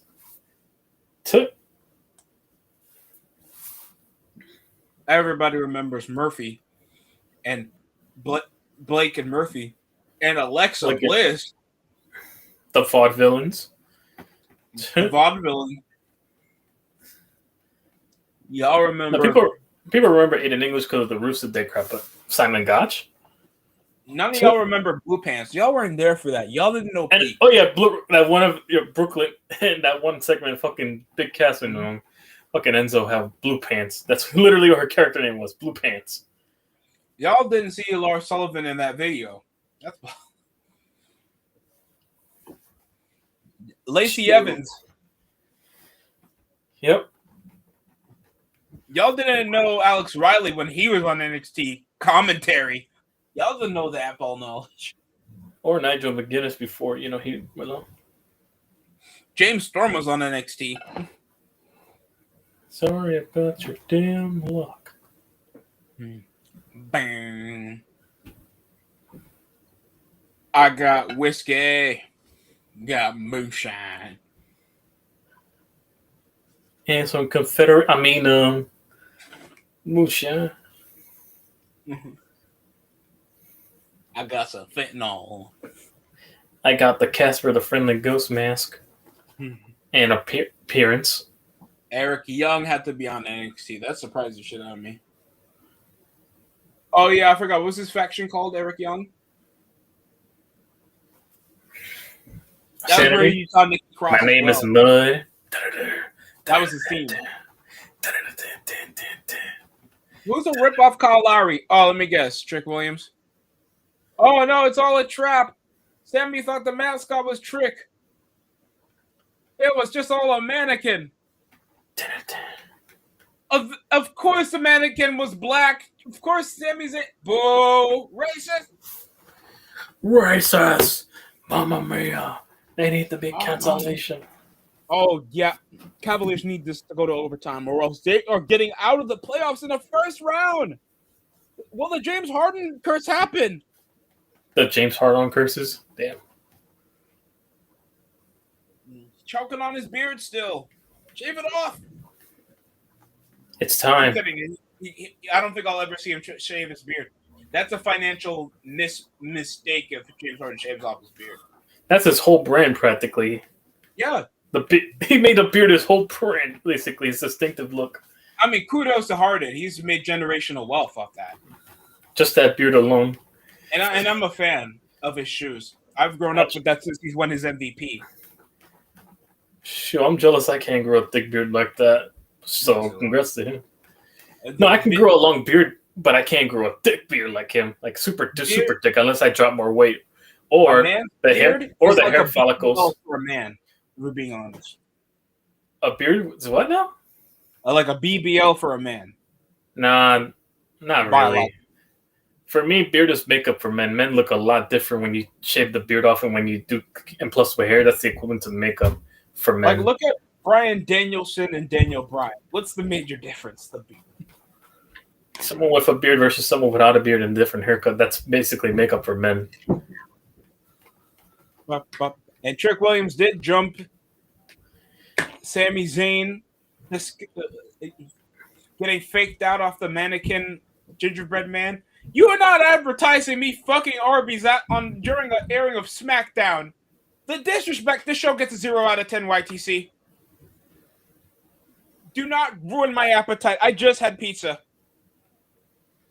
Well, I don't run the show. Powering for the ram. He ties the game. Attacking around with a finger roll. Gets it in 11.6 seconds remaining. Timeout, Toronto Raptors. It's Paige. Oh, no wonder you guys reference Arby's and Paige at the same sentence. Because we know down under there that it looks like an Arby's sandwich. I'm sorry. Hold on. Jesus, all the milk. I'm not lying. Fucking on fucking Tinder and fucking other dating apps. All the fucking milks now. That's not about even for me. All I had to do was drop weight. I didn't even get a haircut yet, or even to style my hair much on those profile pics, right? And all of a sudden, I'm getting all these milks matching now, and they're over 35 plus. So that should tell you a lot right there. I barely get people my age. Which is funny.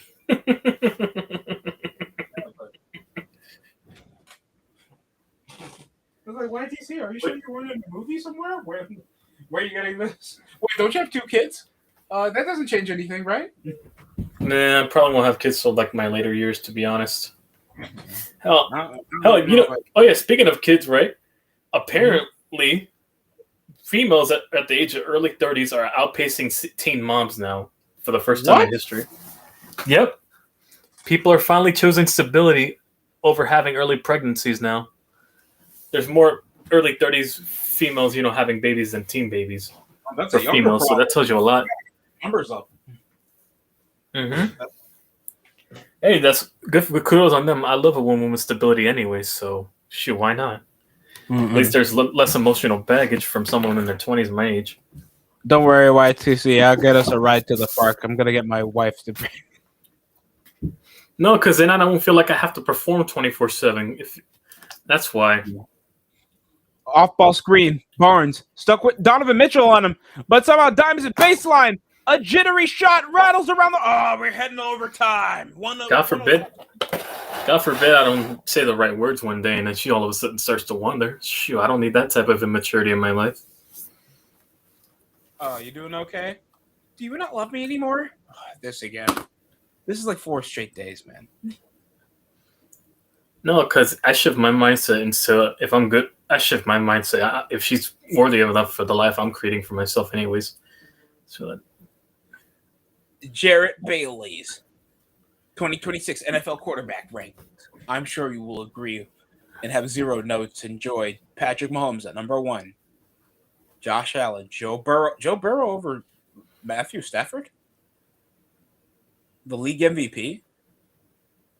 Fuck, that's already a terrible pull. Lamar Jackson at number 5. Dak Prescott at number 4 or 6.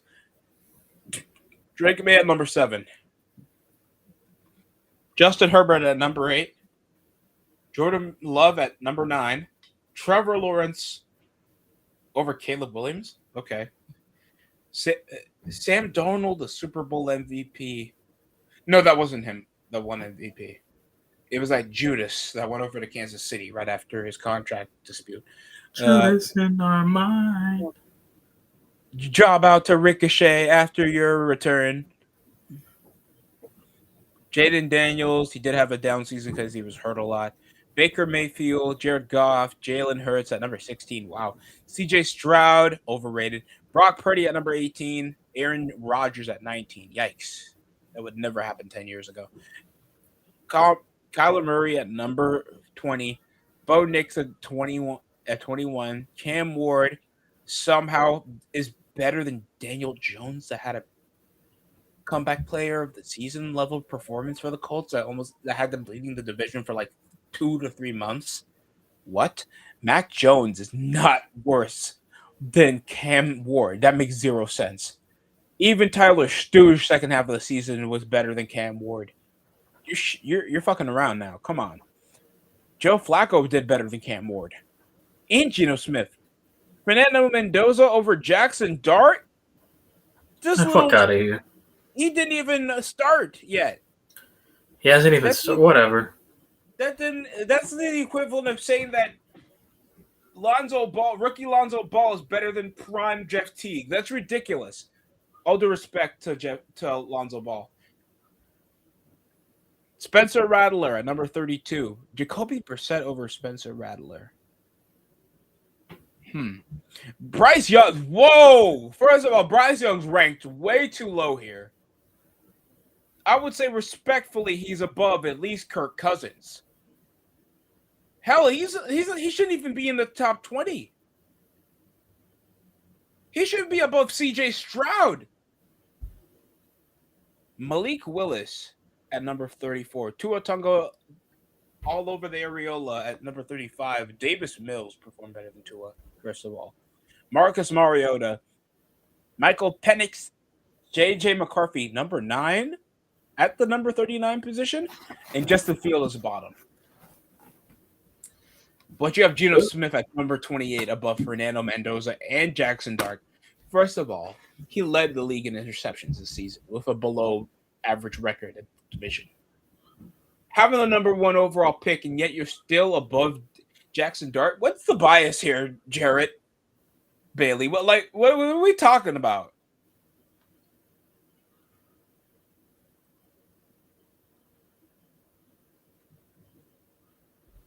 Hello?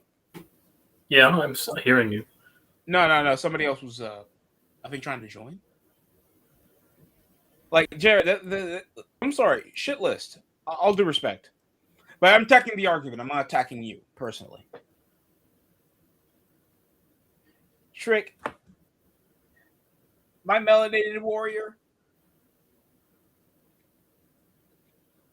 Kathy, stop looking at the Trick Williams like that. Please don't talk to yourself in the third person. Nobody talks about the gingerbread man. Nobody jumps the gingerbread man. All due respect to the gingerbread.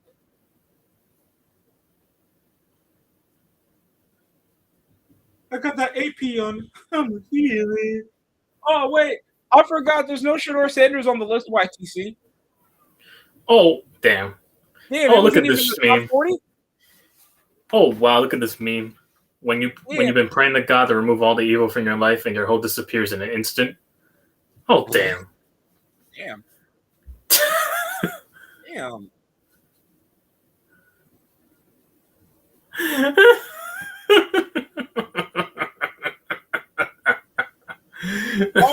Pause. I'm laughing my ass off. Medical team saying that it's a no-go on the gingerbread man. Do you know the Muffin Man? The Muffin Man? The Muffin Man! The Muffin Man? Yeah, I heard he lives on Drury Lane. Oh, the Muffin Man? Oh, the Muffin Man! Fuck! They brought back the theme! Let's go! He's married to the Muffin Man. I'll stop. What was the reshuffling on that? What the hell? Get your finger out the switch, done. What was that? Oh, well, keep your finger on the page. And there's Paige. Paige here.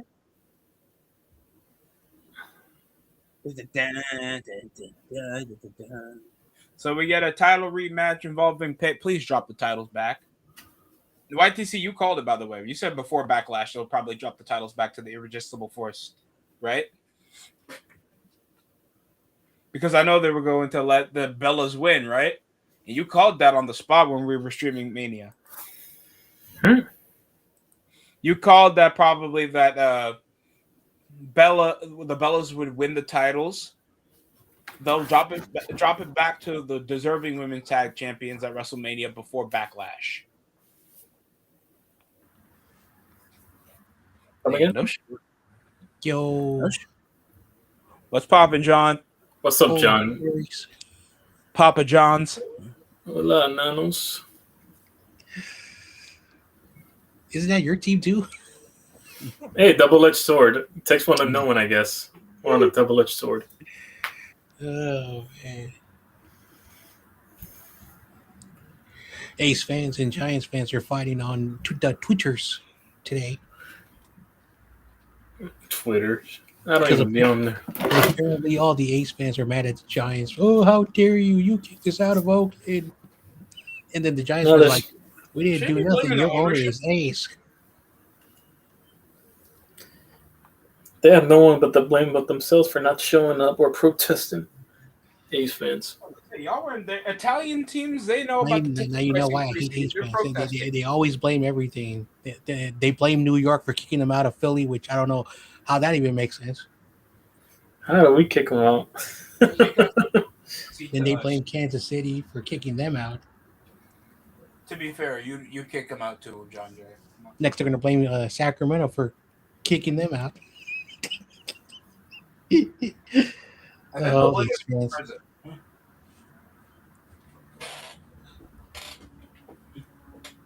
Hell, I bet they already did.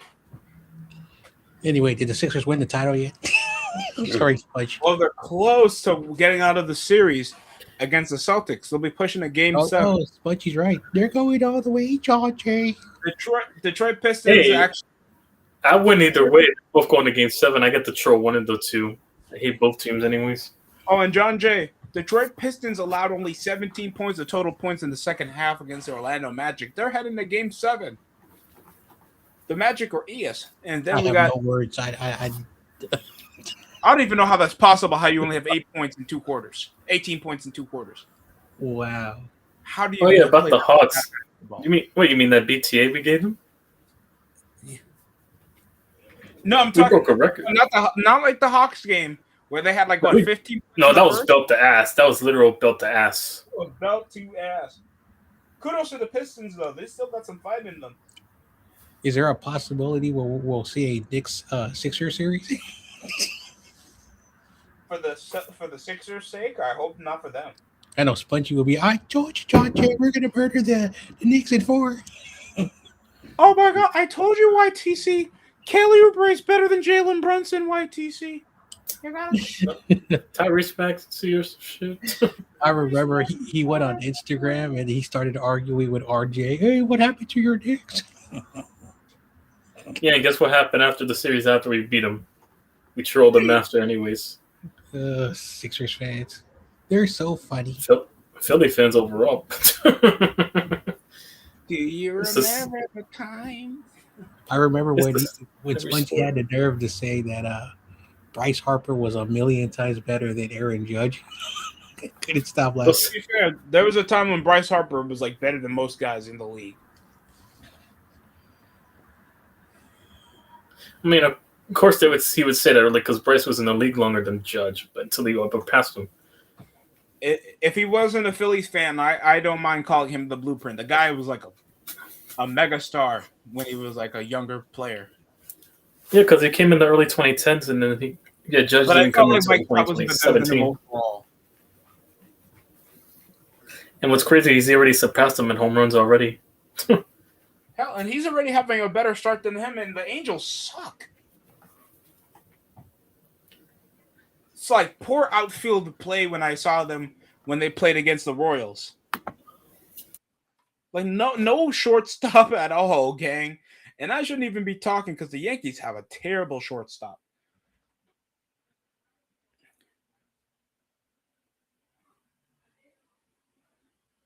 Oh, Harden with the step back over the foul line. Bang!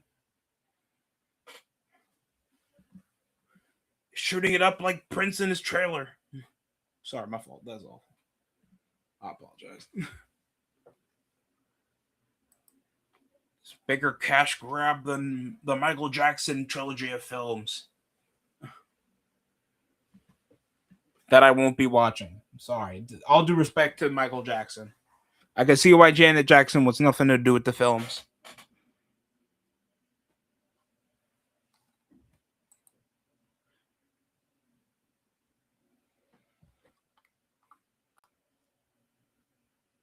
Do you remember the time? Oh, here goes the barrel toss. Lash legend manhandling. She is literally marocking Brie Bella's head in between the two ropes.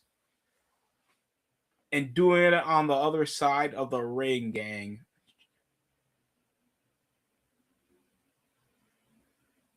Lash Legend literally doing bicep curls with a living person. Oh, and I think we got Game 6 Rockets-Lakers later tonight. Right after Cavaliers versus Raptors. 30 seconds. Toronto leads. Oh, with the up and under. Ooh, going harsh on the floor is Sheed. If Toronto does this, how much fraud watch should we have Donovan Mitchell for the Cavs to blow this whole thing up?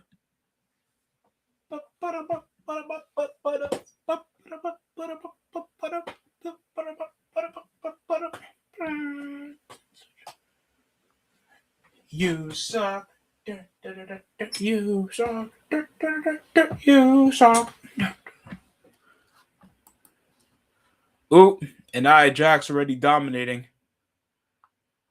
This here what you call domination. Shout out to Ezekiel Jackson.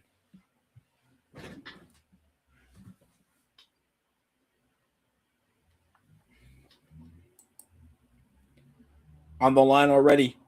Misses the second foul shot. Toronto leads by only one. Harden on the double team. Donovan Mitchell trying to get into the paint. No, he'll get. All right, I'm back. So I had to go take some trash out, aka Philly, but yeah. Oh yeah, my sister saw the movie too. She thought it was insincere as well. Oh, I apologize. Somebody. Oh wait, never mind.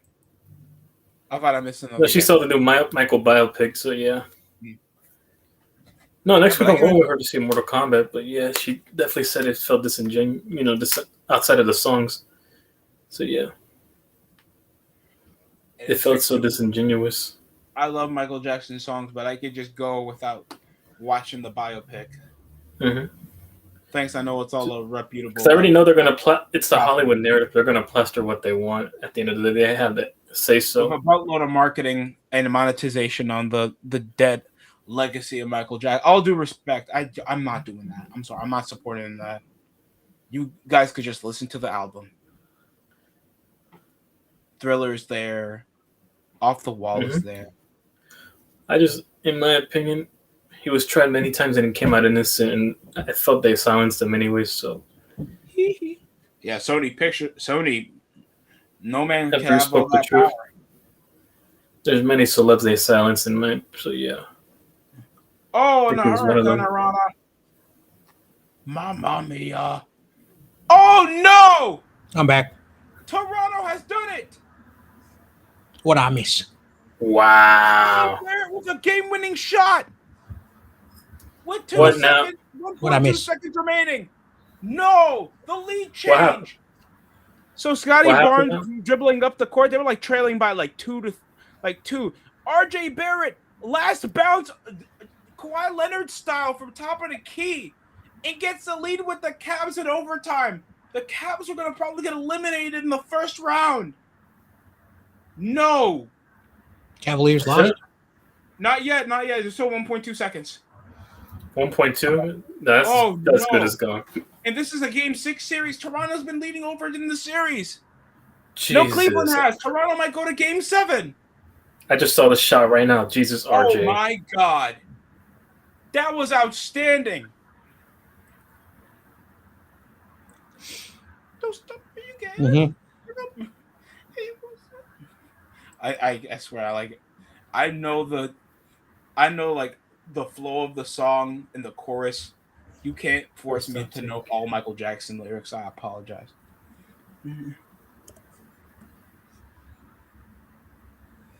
1.2 seconds. Toronto could do the unthinkable. The Cavaliers are on fraud watch. Detroit was until that outstanding display. Defensively, like allowing that much points. In the Big 26, where the average points total is like, what, 125 now in NBA? So you mean to tell me he pulled a Halliburton? Oh, wow, I just saw it right now. Jesus. He didn't do the celebration, so it's cool with me. And he's a former Knick. No, where the ball bounced back in. Like, fourth shot! Mobley with the last fucking shot? He made it? No, he missed, obviously. It's going to be Toronto. We head into Game 7. Mamma mia. It's going to be Toronto. Oh, wow. Game 7. The Cavs are on official fraud watch. How many Game 7s already? Jesus. They've already pushed the series in Toronto. Weren't they coming in? This is just the first round, and No, these they're already have to. Oh, nah. Well, kudos to Toronto. They're Lakers going to Game are on 7. right now in the Jesus. second quarter, and it's a 15-1 run. Currently, the Lakers only have 1 point, while the Rockets only have 1 point, while the Lakers only got 15 in the second. What the hell are they doing? Boo, Lakers. Lakers could close it off, but out of Lakers are about to choke from what I hear. Oh yeah, they were up 3-0 in the series. They were up 3-0 in the series, and now it's 3-2. Yeah, I'm gonna check that out. Yeah, they were 3-0 in the series with the Houston, and they lost Luka Doncic and Austin Reeves, their two top players. I'm not playing around, John Jay. I know. David Corona, it has been reminding me, we're doing it this year. We're doing it this year. Right now, they're playing right now, but they're up 38-19 right now in the second quarter. Wait a second. They won 3 games in a row, and then they lost 2 games. Where the hell have I been? Yeah, they've lost 2 games. This is Game 6 now. It went to a Game 6. Well, it says it's 38-19. Kudos to the Toronto Raptors. Assuming they don't choke this yet. No, in the words of David Corona, they're getting number 18 or whatever, how many they have. They have 18. They have 17.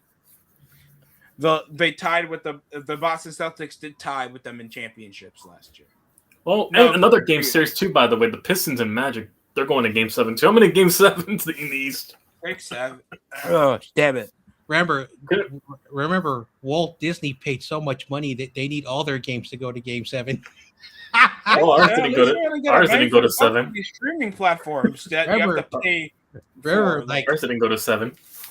Remember, like, I know Walt Disney. To be fair, they were like a second seed. I know Walt Disney would have wanted to get all the World Cup games, but no, they lost their broadcasting rights. Wait, John Jay, you telling me for the league phase we can't have 5 streaming services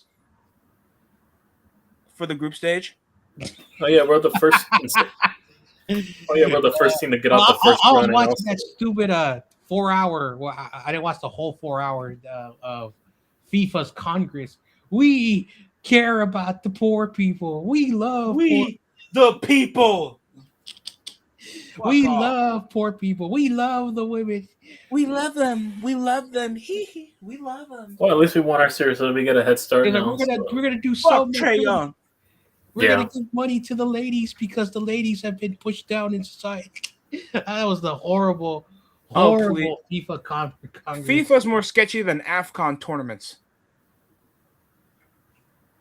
That's funny. It's a going fraud ass nation. Gotta go to Saudi Arabia. Nobody ever wants to visit Saudi Arabia.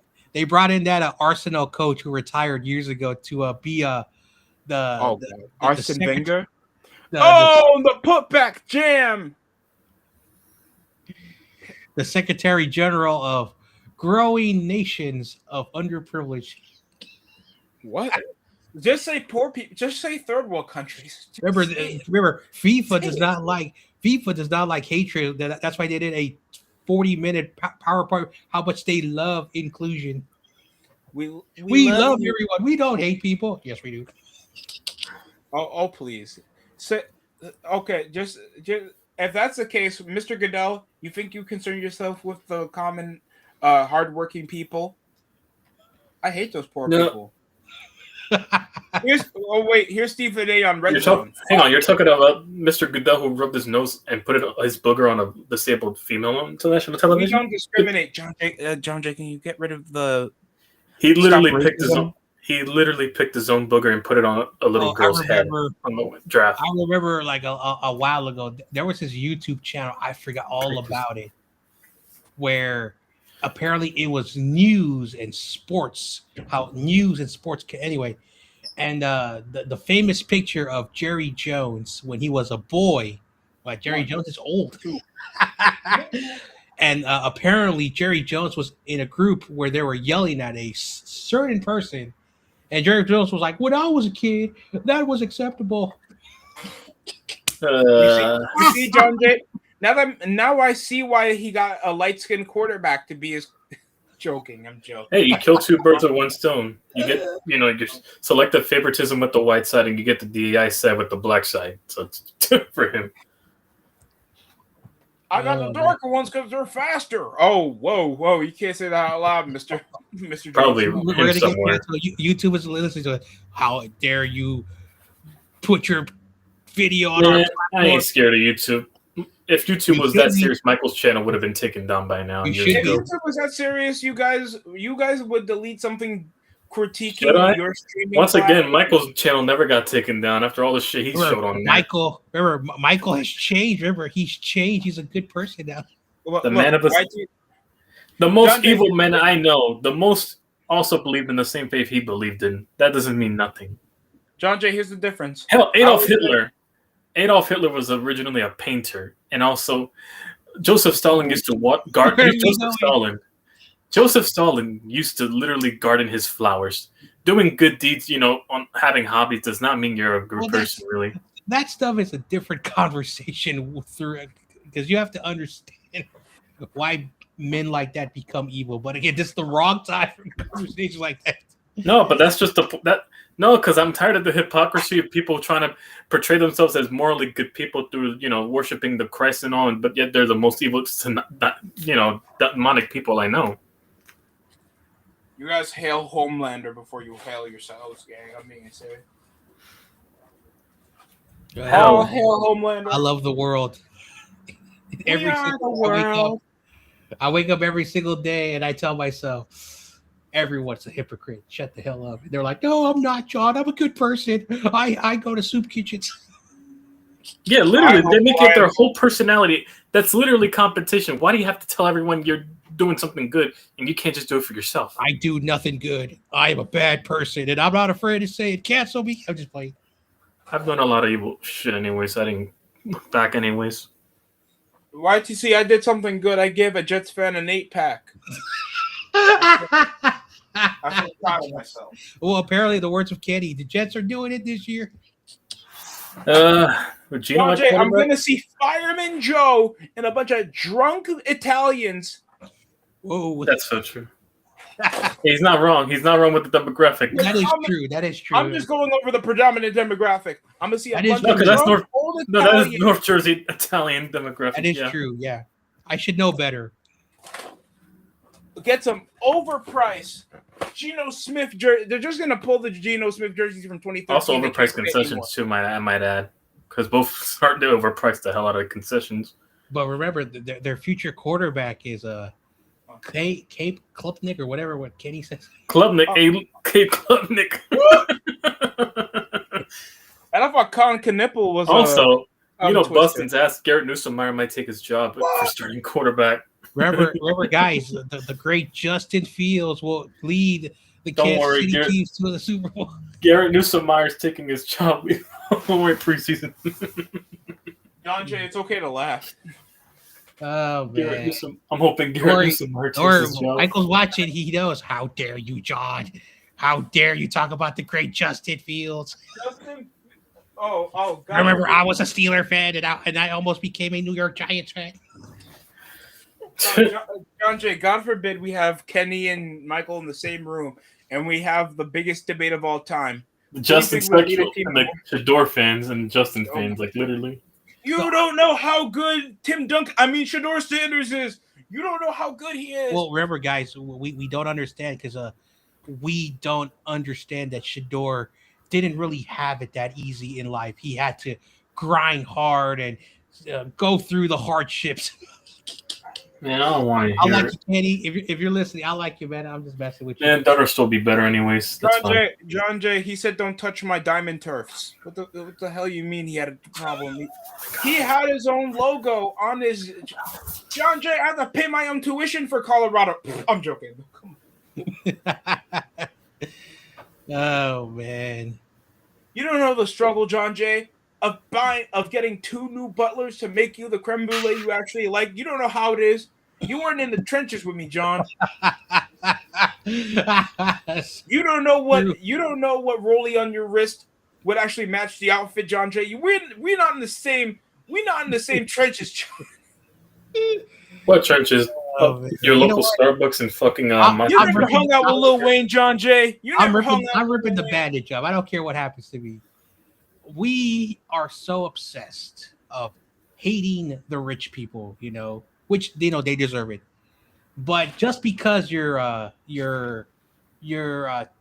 complexion, we gotta leave these rich people alone. We gotta leave these. We could pick on these, but not them.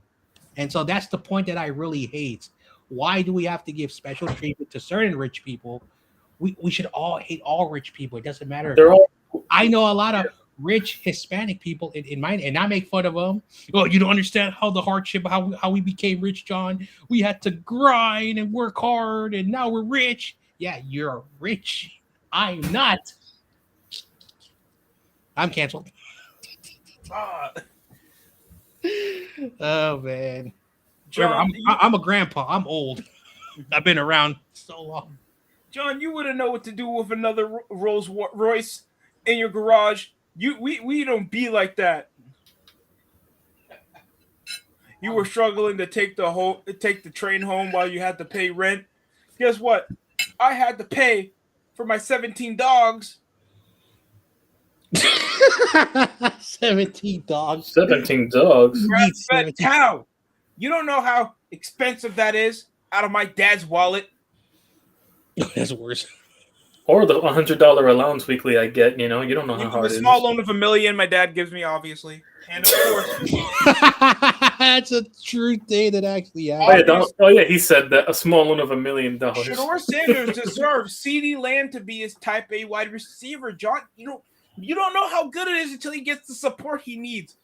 He needs the 2015 Cowboys offensive line. He needs wide receiving core from 2007 Patriots. I can't wait to play Shedeur. I wonder how that matchup's going to be. The Purple People Eaters defense. And then I wonder how Kenny's going to react. We played the Browns this year, so it's going to be funny. Like, if you're telling me right now current Shedeur is better than 2012 Eli Manning gang, just know you're smoking something that I can't get a handle on.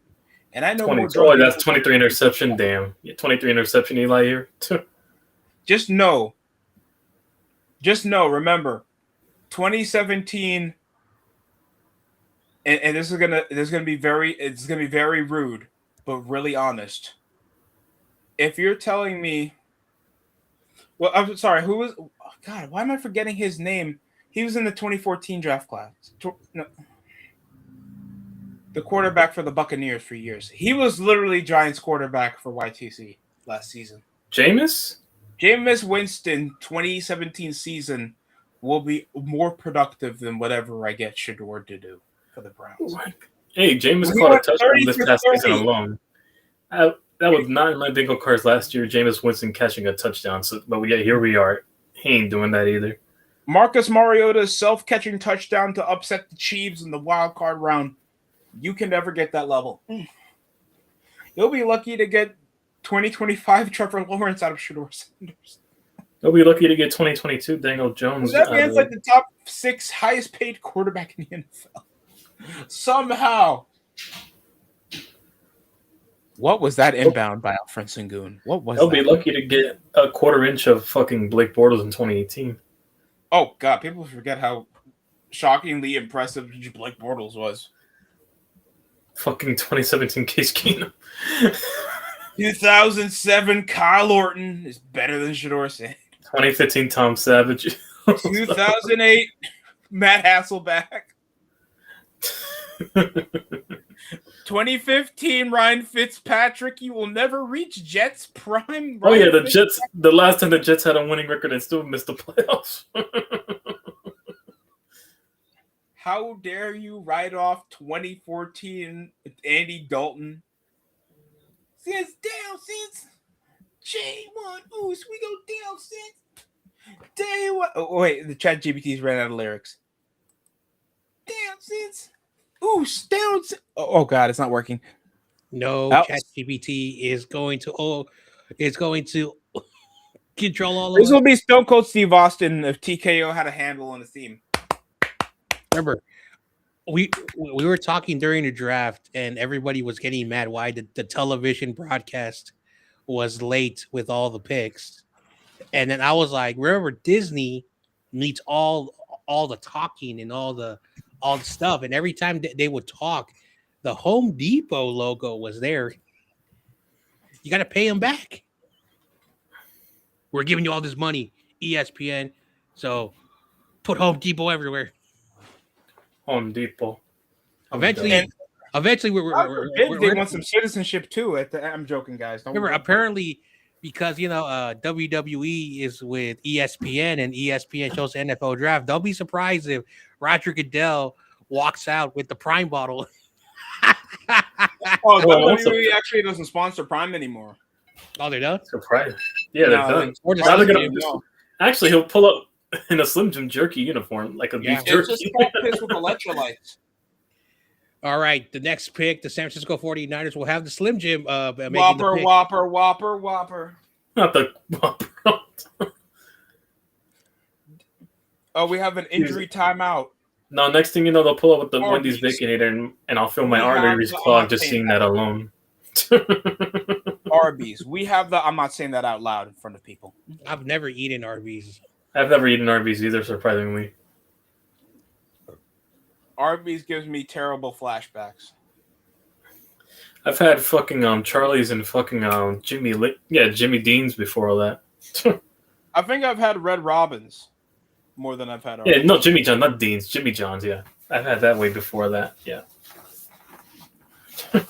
So Jimmy John's actually has better sandwiches than Subway. Subway's fallen off over the past 10 years. The Spurs are taking on the Timberwolves in the next round. The Thunder have to wait for the winner of the Lakers and Rockets.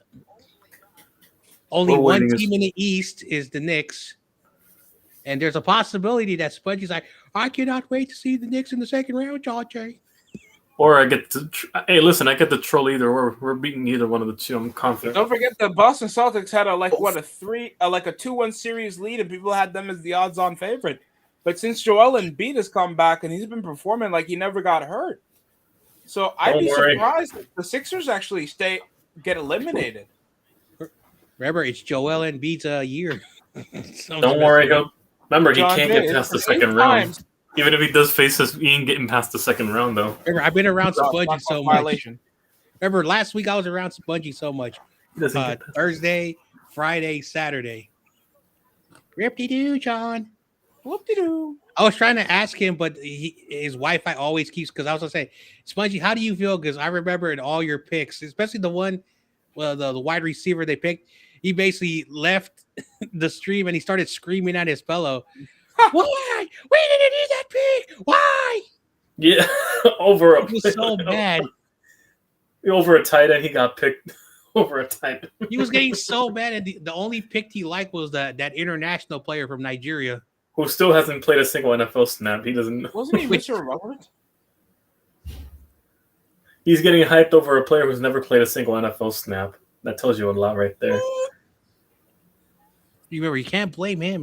Like Philadelphia doesn't have a lot of wins, in their entire existence.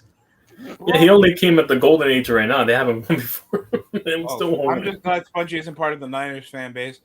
Spongy, John Jay, I knew Brock Purdy would be a. No, there's a bunch of Spongies in their fan base, but they're grown. Dude, Kenny was like, "Why are we picking?" Yeah, I heavily disagreed with him when he said he thought who did he thought was going to be a failure. Every pick. One of our wide receivers. Every pick. Remember, Kenny wanted the Niners to draft the players that he wanted, but it doesn't work that way. It's always athletic freaks with him. It's always athletic. Hey, listen, after that, 6'5" freaks that can bench around 240. But when it comes to the draft, I'm happy with my draft. I don't know. People are only bitching about Caleb Downs. That's because he went to our division rivals. After that, I'm happy with the draft. And it doesn't get any easier when your head coach says, well, there's a possibility that all the players that we drafted will get cut. He's telling this to Rich Eisen. He's telling this to the local media. Then why the hell are you drafting players? Because it doesn't make any sense. And everyone consensus is that all the players that we picked were reach. Even if you go with Kyle Shanahan's metrics, and then he said, Well, we have 53 players already that are all starters, plus the players No. who are going to be on special teams, plus the undrafted players. This may be the year that we may not sign any of our rookies. That's not something that you want to say to the people that do not like you. And as a person who's like, well, there's a reason why people want you fired, even though that we're winning, is because when it comes to the draft, you draft players that make no damn sense. And I know I got ostracized, and I don't want to bring this up because people are so mad at me. When I said we don't have to take a kicker in any round because you can find a veteran or you can get a rookie with no expectations and then they can live up to expectations. Undrafted, yeah. I don't know if there was a kicker that was drafted this year. Again, I didn't even care about I the know. draft. We signed a kicker. But I think like 3 punters were taken like in the 6th and 7th round. I miss Ryan Moody so much. Hey, listen, we got a kicker right now. He kicked 70 yards from what I saw off the records. So come on, White. Kicker we signed. Didn't you guys have Young Hoku for like half a season? No, it's Dominic Savata. That's his name. And the funny thing about it, and again, I don't want to talk about this because if said person listening, it is what it is. They already hate my guts. Here's the thing: after a Super Bowl year where we lost to the Chiefs, and our kicker kicked a 57-yard field goal, which was broken in the next possession by the Chiefs kicker. Then he plays against Seattle in week 1, and he gets cut. He gets cut. That is bad optics. So he was good enough for that Super Bowl year, and then he gets injured. And then one game against Seattle, he gets cut. And then we bring in a guy from off, like we pick up I forget who's anyway, and he's knocking every kick. Like every time he kicks the ball, it's perfect. It's perfect. Yes, he missed a few, but it's perfect. There's no expectations on that. And again, some people just for whatever the reason, and this is the reason why I hate my fan base. Nothing is good.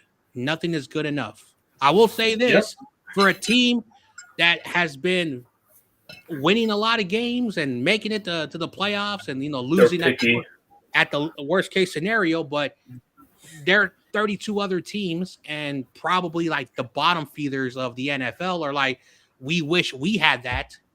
But it really shows that is true. And that's why Crazy Juice, every time he now enters the chat, he said, "What's up, my toxic brothers?" Because that's what we are.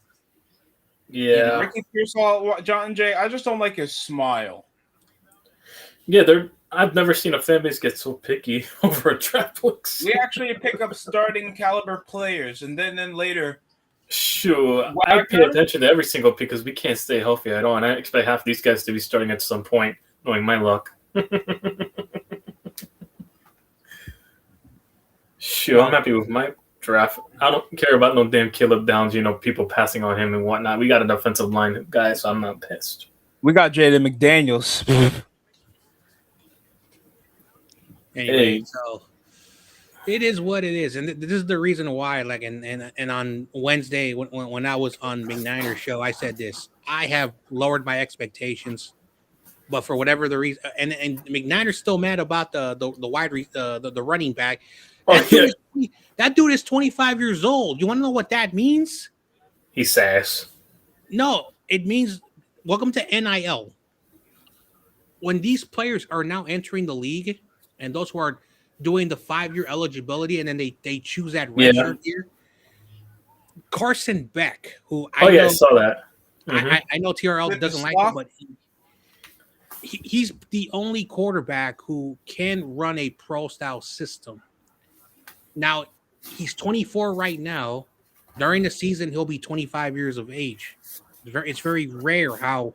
Hell, Tyler Shook is nearly the same thing too. So now that situation, because of 2020, NCAA rewrote the rules. So it used to be like this: if you wanted to play college football, and your coach says we're redshirting you, meaning that you're on the team, but you're not playing in games.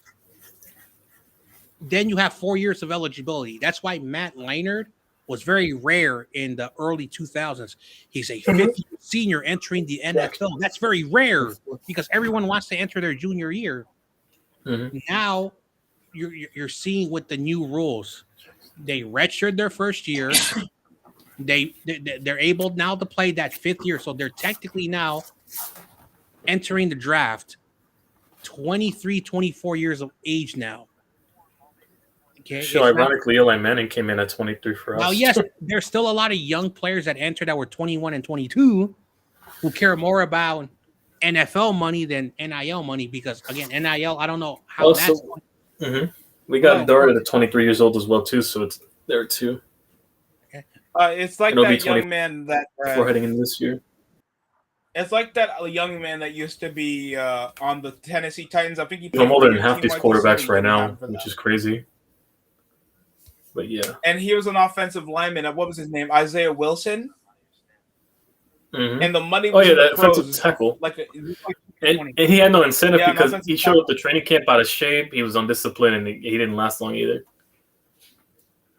Yeah, so it's like very like unwilling, getting unprofessional players that barely had any repetition. He come over as a half of them show up out of shape in training camp as well. They have no professionalism as well. I just don't like Ricky Pearsall. You saw how Tua came. You saw how fucking Debo. Hell, they said Dexter Lawrence last year. He came in out of shape. Not out of shape than he used to, but more out of shape. Ayuk was Javon Kinlaw and Brandon Ayuk were top picks we got as starting level players. We also signed Shelby Harrison, and we're trying to get DJ Reader. So we'll see how that pans out. And then also, you look at the offense. You know, Debo's gone. I don't know what's gonna happen to Brandon Ayuk. I got a feeling that if he's still on the roster past June 1st, they'll just cut their ties. We'll see what happens, but the Niners have made it clear that they're not releasing him. Oh, yeah, no, they're trying to get something out of him. But you look at the offense, okay? It was supposed to be Trey Lance. You go now to 2026. It's Brock Purdy, Christian McCaffrey. I don't know how many more years he has left. George Kittle is going to be out for a while because he suffered, and I don't know if it was an Achilles or whatever happened to his leg, but he's going to be missing a lot of games. And when he does come back, I don't know how effective he is. And he's going to be 33 years old this year. Time for him is running out. Trent Williams is there for the next couple of seasons, but you're starting to see how the offense is so different. When Jawan Jennings is now also gone. And so I said this 2 years ago, and my nightmare is happening. We have to start to build this offense, and we did not address Trent Williams' contingency plan because they believe that Samoan drop. Anyway, so sorry, go ahead, John. So that's just my point. The defense is also getting older. Nick Bosa is now 27. He's coming off another injury. Basically, he's messed up his knee. Bosa's 20. He'll be 28 though. Also, we're a year apart. And so I don't think we'll ever see the Nick Bosa of what he was, but he'll still be a really good player. I'm the same age as Brian Burns, which is crazy. But yeah, but I'm older. Same age as Brock Purdy. So Fred Warner we're 2 months apart, but yeah. Fred Warner is 29. He's also coming off of a serious injury. This 49er team, like a lot of people said, like we are at a win now. We are at a win now, and that Super Bowl window. I've always said the Niners never had a Super Bowl window. I've always said that. People didn't want to hear it. We do have a Super Bowl window, but McCaffrey's not going to be after this year. I'm calling it right now. I that's my hot take of the night. After this year, he's done. With the production of last year, he was averaging 3.7 yards per carry. And he became more of a wide receiver. And I got to the middle linebacker. We signed this 27. Oh, damn. All right. And so McCaffrey, I think, is going to be more of a Reggie Bush style player. Tremaine Edmonds from Buffalo. Yep. More of a pass Buffalo catcher and Chicago. or like those end arounds that Debo used to do. But we don't have a running back right behind him. And so yeah. Oh God, I'm seeing how the Magic just choked this whole lead they were having. They were like up by 22, and then the second half. Let's forget to play deep offense. Oh, and Magic fans were leaving early. So yep, all these defensive linemen were signing. 93-79. Well, the Magic Makes logo is reminds me of 20 years. Oh yeah, ago, we're trying to get DJ Reader. All right, that's good. John Jay, this reminds me of 2004 basketball. You're telling me that's a scoreline from 2004? Rip DJ Hamilton Reader, and Chauncey along with Billups. Shelby Harris.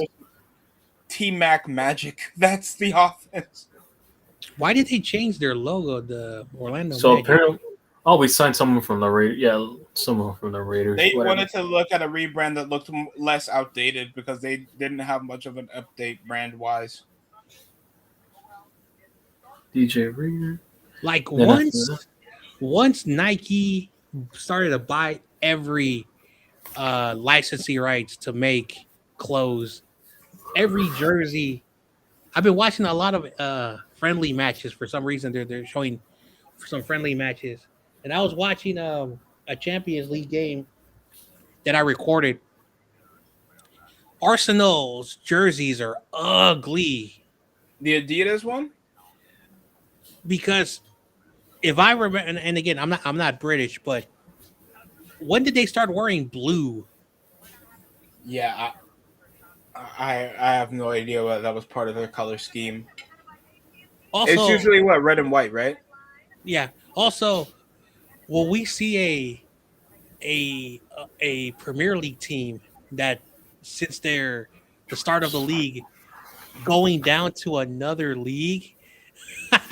That's hilarious. Oh, John Jay, if you remember Leicester City, that was like the biggest underdog story. Statistically, they were like having a single-digit percentage to win the Premier League back 10 years ago. Guess where they're going now? Where? The third division of English football. I don't. I personally don't. I was like, if you remember, like, if I can understand if you don't remember that, because this was like Jamie Vardy, Riyad Mahrez, some guys that won a lot of success after they left the team, and they were like the biggest underdogs. This is the equivalent of if you see the what can I equate this to? Like the Toronto Raptors winning the NBA title, and they just financially couldn't compensate for the players they leave, and they couldn't recover their books. So now they're going to be the most expensive team in the third division of soccer. And if you know how finances are accumulated on TV deals, going to the English level of football is like minimum wage professional player. Minimum wage. That's wild. No, because like if you look at the salary balance, it's obvious guys in the Premier League are making six figures a week. While in the third division, the minimum some guys would be making like 20K. For the best players, some of these guys that are coming from the first division to the third division, making the highest amount, one guy's making 99,000 euros a week. Imagine that in third division. That's going to be cut in half, including the facility costs. Well, I get into a lot of soccer fans in America get very angry when you're like, how dare you make fun of promotion relegation? I'm not making fun of promotion and relegation. The concept to me is like a Ponzi scheme. They get mad when I say, how dare you say no? Let me explain. How is it that when you're in the Premier League and then you suck and then you go down, the Premier League gives you 3 years of what is known as a parachute pyramid, or they give you money. Why don't you do that to the rest of the other teams? Why are you protecting them? What I am seeing is that you're basically protecting the top half, or like the top groups, who are way too good to be in that second division, but because they sucked the year before, you're penalizing them to play in a lower division, and then salary goes down, and then those players, just like, oh, I was in the Premier League, I deserve millions of dollars, they go somewhere else, and so it's a Ponzi scheme. Now there was a team that was in the Premier League, like as you said, then they went down. Now they're in the third division, and now they're going to lose more revenue. What you're basically saying, and I understand why MLS is still a new concept, even though it's been around for, like, if someone is 30 years old, they have basically lived through the MLS era. The problem is that the United States is a giant country. We should not be horrible, especially at this time of our very 3 decades of growing the sport, but we still are bad. Promotion and relegation is not going to fix that problem, even if MLS decides to do it, but they decide to do it in a different system outside of the other leagues that are not even profitable. Because this is the problem. In America, you cannot have grassroots professional soccer. And yes, you have the haves and the haves not. And this is the thing that really pisses me off with soccer fans. When it comes down to professional, the word is professional, not any moron who can kick a ball and is much better than all the amateurs, and then you put them on a team with other better amateurs and you try to rise up a ladder, which probably is never going to happen. And if it does happen, it's like winning the lottery. So basically what you're trying to create is a scam and a lottery system. It's not going to work in the United States because, hypothetically, let's just say this: San Diego put $500 million in. That was good, crazy juice. $500 million to be in the MLS. Let's say hypothetical, we have promotion relegation, and San Diego falls down. Oh, I invested $500 million. Why the hell am I playing with garbage teams? Owners don't want to do that. But then they're cheesecakes. We are the soccer, like we are like the authority of soccer. How we are the nation. How confederation. So MLS has been doing everything. We are the nation of mediocre. That's why MLS has been doing everything. They're learning year by year, and they're getting better year by year. And even the commissioner said this. At one point, we needed our superstars that played for the national team because nobody was going to the games. Now we have moved to a point where our players are just too good to stay here, and that's why MLS sells these players. They sell him because that money returns to the clubs, and the clubs are able to do that. It's a business. And so that's the only reason why MLS is afloat, because of our great talent. These people think that all these corporate billionaires don't care. Oh, they're not going to sell their great players. They're going to keep them mediocre. Well, we've called this golden generation from the morons who are like, oh, I can't believe I called them the golden generation. Golden.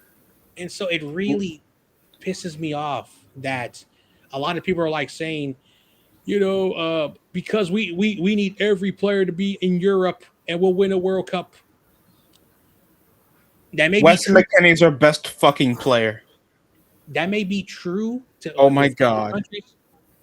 That may be true with other countries, but in the words of the most hated soccer player that grew the sport, Landon Donovan says, we have too many pundits who are basically saying, pamper these kids and they will win a World Cup. I was a pioneer. I was a wonder kid who just blew out of nowhere in the late 90s and early 2000s. He was a wonder kid. But then he learned something when he went to Europe and he went to Germany, and I don't know, maybe that's why he never played, but he wrote in his book, they were a little bit stereotypical, to say the least. And that really affected him. He said, you know what, I'm going to play at this upstart league where I'm not going to be hated. And it may not have been the right choice for him, but it really shows you that, like, some 90s star said, I would rather play right now where they pamper me, they give me all the money, I play in the Champions League and the best leagues in the world, and then I can be a flop in the national team and people will not criticize me, because those players, the Americans, were criticized by every media outlet, and those guys said, hey, my dad, Christian Pulisic's dad, can you defend me because Landon Donovan hurts my feelings? That is not. That's I don't not want to bring up the name, John Jay, but go ahead. That's not a good. Like, if you're an American or a red-blooded American, let's use that. You don't like that. Oh, you don't like that. You're a grown-ass man who is 26 years old, and your father has to fight your battles. Me personally. Wow. Yeah, that tells me something, that I see your father in the media. How low we Liga MX is better. Let's get your cartel politics and no relegation there. Yeah. Even though I like some of the rivalries in Liga MX, USA have the majority of their players in Europe and still won't win. Crazy juice. A true gringo. Well, I know it's mean, but it's true. That's why it's funny. Like, comedy is funny. That's You're a true gringo. That's why Dave Chappelle, they could not cancel him, because even though he did say some very obscene jokes, he's like, I'm a comedian, and if my jokes are true and they laugh, I'm saying something that's true, so you can't cancel me. And everyone still got mad at Dave Chappelle. How dare you don't bow down to us? You can't cancel history if it's true. I'm not a pervert, so screw Hollywood. Plus, all he talked about was his friend who passed away very young. I'm not going to tell you what happened, but he passed away very young. And he talked about his friend connected to a current event of society. That was not offensive. That was a sad story that he put humor into it. And people got offended by it because of, the choice that his friend made that led to how he passed away. I'm trying to be very sensitive because, again, when I heard the story, it does put tears in you. It doesn't matter if you're a red-blooded American or not a red-blooded American, but it really shows you that mental illness is not a joke. And we need to start studying more. And I'm going to say something controversial. I think we need to teach mental illness to middle school and high school, because a lot of kids will start to understand, and this generation needs it a lot. Because when I was a kid, if you were a boy and you had tears in your eyes, they would call you something offensive. If you were a girl and you would play with the boys, they would call you something offensive. Tomboy and dyke. All that stuff. You said it, but the point is that society labeled you the way they wanted to, and it really scarred kids. That's why kids in their 30s and 40s now have a lot of problems. And they're disillusioned because they said, fuck it, at this point. I can't please anybody, so I'll just do what I want. I am what I am. Now you sound like grandpa. Also, no, that's what happened. That's what disillusionment does to people when they stop caring. And if also, you also have some parents who are like spoil their kids rotten, and it really messed them up because gentle parenting. The world is cruel. Like, I can tell you right now, without boundaries. How can I say this? I'm trying to be very careful. Los Angeles Lakers dominating, by the way. They're up by like 19. You should never tell your child at a young age the truth about once they turn 18. If they do something bad, they don't go to detention. Something worse than detention. You go to prison. They go to a detention under 18, but definitely worse than detention after.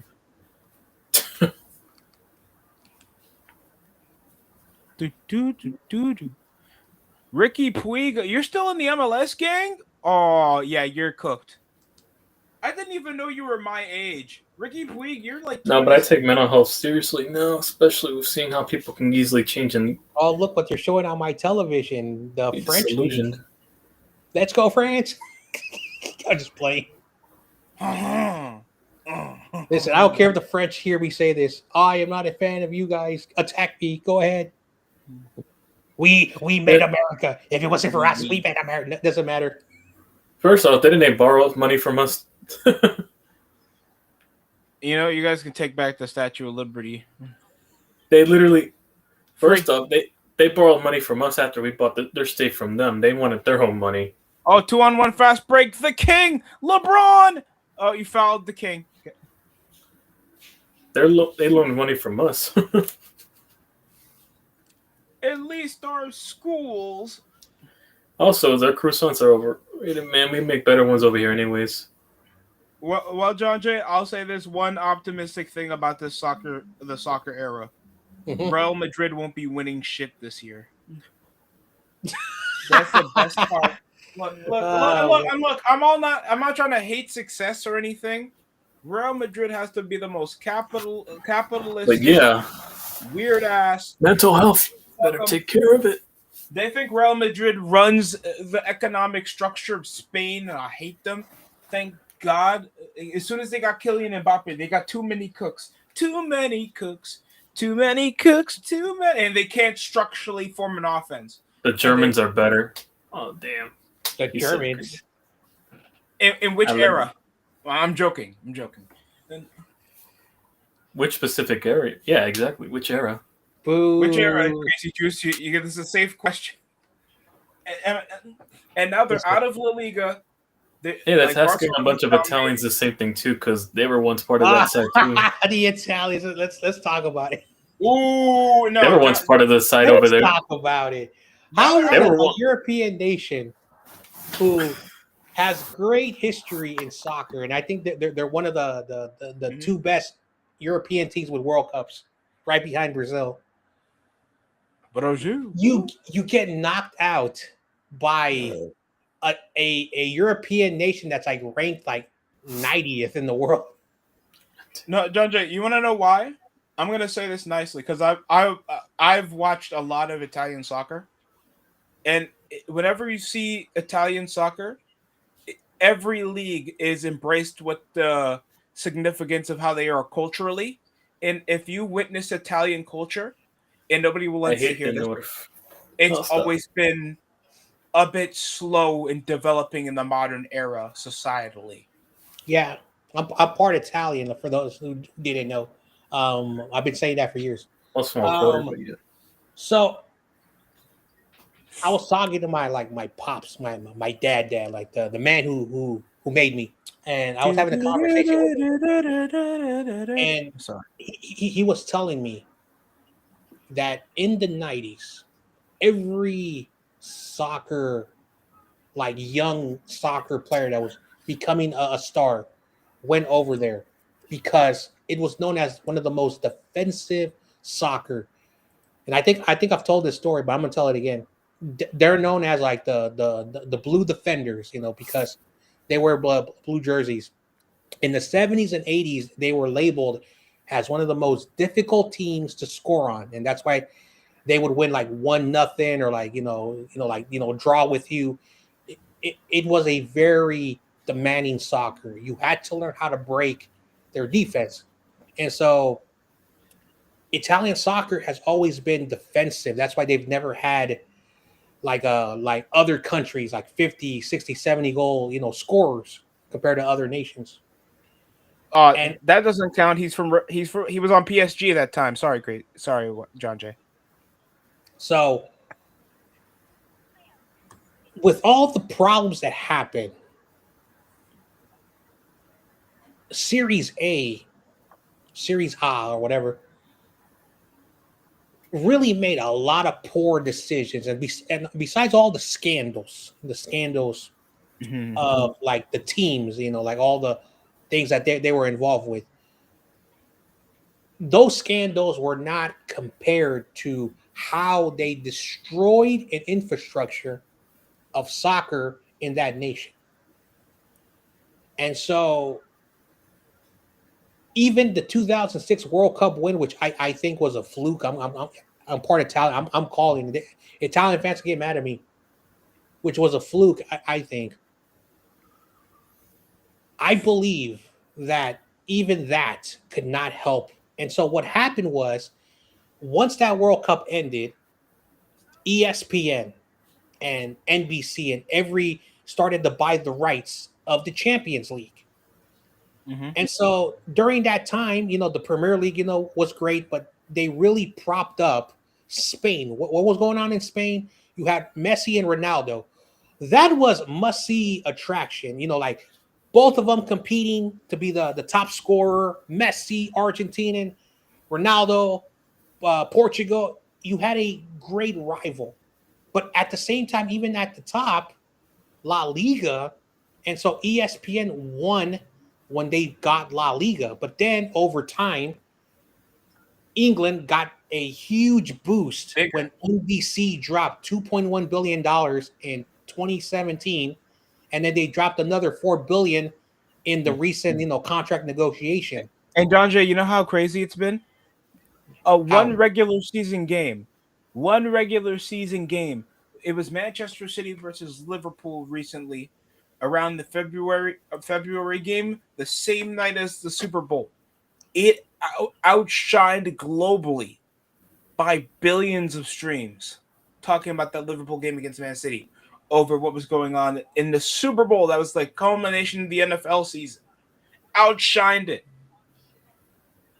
And it shows too around like prime Liverpool, prime Man City, when United was there, and the league was just globally represented because of course it had English speakers. It was more to gravitate financially, knowing it had more of the universal language. Italy have been trying to transition around that at all, especially with also most of their talent. Most of their popular talents are not even Italian. Mm-hmm. And you just see that off a bunch of their players, their cultural branding never feels like they're open to actually develop between their youth players because their hierarchy is just trying to keep security, and they're not ambitious to try to change the way how they play offensively. That's why you're seeing PSG win Champions Leagues now. Fucking PSG of all teams. All due respect to PSG, they have a great team. Well, also their coach, he's a mad scientist. I remember when they beat I forgot who they, before the game, because I remember they did like a 3-hour pregame show, and I had nothing to do that morning, and they were saying that this guy is a mad scientist, and he said we're gonna let Kylian Mbappe walk. And their fans were really mad. Oh, now we don't have a chance to be in the Champions League. One season without Mbappe, they win. They've also won recently this thing called the FIFA Intercontinental Cup, which again, oh no, Club World Cup. No, that was Chelsea. Chelsea. But they also won this thing, of course, that they keep winning, and all that stuff. And so the purpose of that is that maybe having a superstar player does hinder your team a little bit. And I've always said this about Portugal. Portugal had, I think, we're never going to see a Portuguese player do what Ronaldo did. Even I don't know, even our future children or our grandchildren, I don't think anyone's going to see that ever in Portugal. But Portugal had what was considered the best player in Europe. Messi, of course, the best player in South America. And they could never get out of the round of 16. One year, they had a round of 16 with Spain. Very bad draw.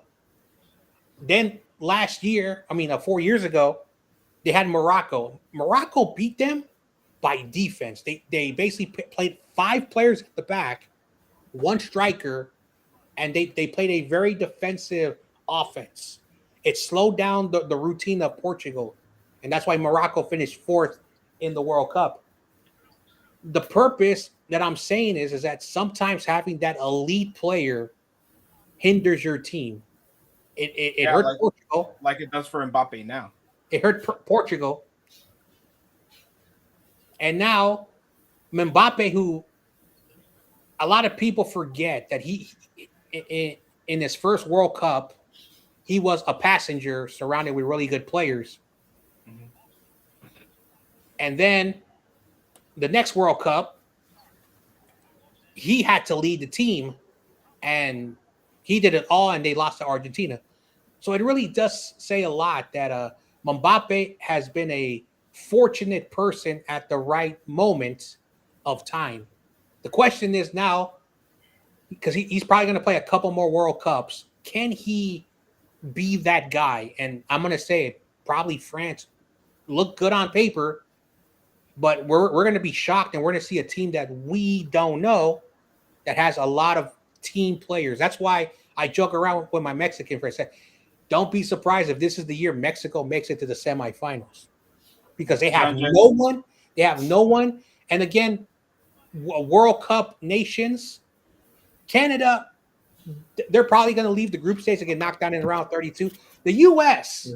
is a really, really weird situation. But I think that Mexico, they're playing with no house money. Like, they have no expectations, and don't be surprised if that's the nation that is propped up by FIFA, because, again, FIFA is still a corrupt situation, but that's just a different conversation. And don't be surprised if they make it to the quarterfinals, that maybe they're the last host nation standing. No. Okay.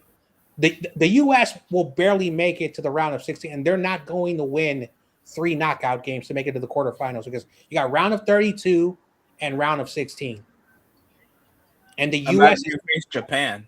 And the U.S. has already made a round of 16 so many times that only one time when they had MLS players. Just want to point that out.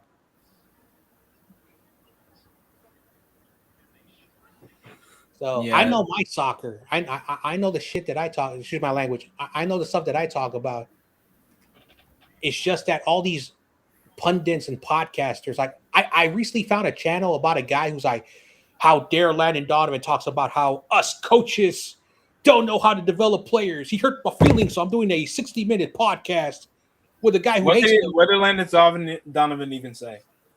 So Landon Donovan first got in hot water when he said, how does a 40-year-old guy from Portugal helps his team win that Nation League, and this guy has been playing nonstop? And then he said that he wishes that the team will take the Gold Cup a little seriously, even though that they probably will destroy all the competition in CONCACAF. And so that got him again in hot water. Mm-hmm. And then when he talked about that, maybe we need to have half MLS and half European players, he got again in hot water. And then just recently he was on Rich Eisen, and he said, our youth development system is ass. And so because he's been talking about the hypocrisies of U.S. soccer, a lot of people don't like him no more. And he did not say anything controversial. He said, look at our team. How is a 40-year-old guy who should be retired, winning the Nation League in UEFA, which is nothing compared to the tournament that they do for, their confederation. But it still means a lot. And that's why Lionel Messi is still playing. He's accomplished everything. He just loves soccer. So our players don't have that. Look, my dad's going to pick me up from the limousine, and I'll be back for our game against Juventus. I don't care. Like, it gets to a point where culturally we just have no incentive to try to succeed beyond the level, John, because I don't think we've got an example of guys above that to teach guys that there's a structure, because there's no system. There's no style of USA soccer. It's not. There's no significant identity of USA soccer, because we're in the same soccer nation, and that's okay. I've seen countries that have been like right now identifying themselves to like now they can always have that one of many talents that are like one in a million that can develop over like smaller nations, like how the Dutch were instilling, because people forgot the Netherlands were an independent nation with not that much of over an identity or a major populace, but they always get a bunch of talent that a lot of teams take. The same thing with Saudi Arabia.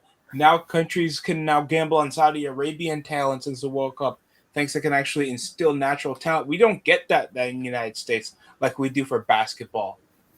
And that's an actual international sport that other nations can play. And I think that's why the USA have such an issue of why we're so iffy in a lot of nation. People don't look like they'd actually die for this team. Yep. And that concerns me. Like I'm gonna tell a story that really like all these soccer losers are gonna get mad. In the 90s, we had publicly funded community teams, no academies, no nothing.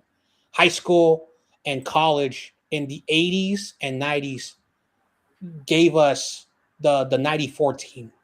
Okay. Mm-hmm. While other nations use academies and you have 16, 17-year-olds, in pro, we and I was having this conversation about a year ago with someone who's a licensed he's a licensed C soccer coach, meaning that he can coach up to high school maximum, but he can't coach like Major League Soccer or soccer. In America you need licenses. So I was saying, I don't understand this 5-on-5, 7-on-7, 9-on-9. I used to remember seeing third and fourth graders play 11-on-11 on the blacktop, a small area with 22 kids. And yes, of course, they're kids, they're not perfect. And you want to know who was playing? The kids, the community. Everyone knew each other. And then when you were out of school and you found a dirt field or a grass area, you would play. You would put your backpacks down. This is how old I am. You put your backpacks down, and then you basically counted the size of an American football field, because we didn't know how big a soccer field was. And we, fifth, sixth graders, playing on a American football field, kicking the ball down the field. And then you would have like a European dad or a Mexican father who were like, you know what, I'm going to coach these kids, because they would say when we were in Mexico or we were somewhere in Europe. Up by 20 of the Lakers. Oh my God. Sorry, John Jay. No worries. So we had this Mexican dad who, when he was born in Mexico, like he moved just like every immigrant, got a job, but he loved soccer and he saw the kids playing, so he coached us. I was bad at soccer, I'm not gonna lie, but he didn't have a class D or A or whatever license. There was no academies. And we were playing against, like these rich private schools, because private schools were like the academies. And you had these kids who were dysfunctional from dysfunctional homes, different, backgrounds, creeds, whatever, all together in one common goal: score more than the other team. And a lot of those games were unsanctioned. A lot of those were like exhibitions. And the only real leagues that we had were indoor soccer in gyms. And so then I remember in 2002, this organization was like, hey, we're former Olympic committee, members who we moved to San Francisco and we want to grow the game. We want to scout your best kids. Our coach, who was he was a baseball guy, said, get out of my community center. If I see you here again, I'm going to show you how the hood, and it's, these are his words, how we handle stuff over here. And they're like, oh, I thought San Francisco was a welcoming place. No, we're not. He said, no, we're not. We're not a welcoming place. Okay. Sorry, there are many old San Francisco, like the grandpa, like John Jay, who don't like these like people from other parts of the world that think that they own San Francisco. That's why San Francisco became a dumpster fire. The people who live here now drink lattes and Starbucks and eat grass because it's They organic. literally eat grass. They literally eat grass. So I'm sorry. I know I'm taking out my frustrations, but these kids today, they have access to everything.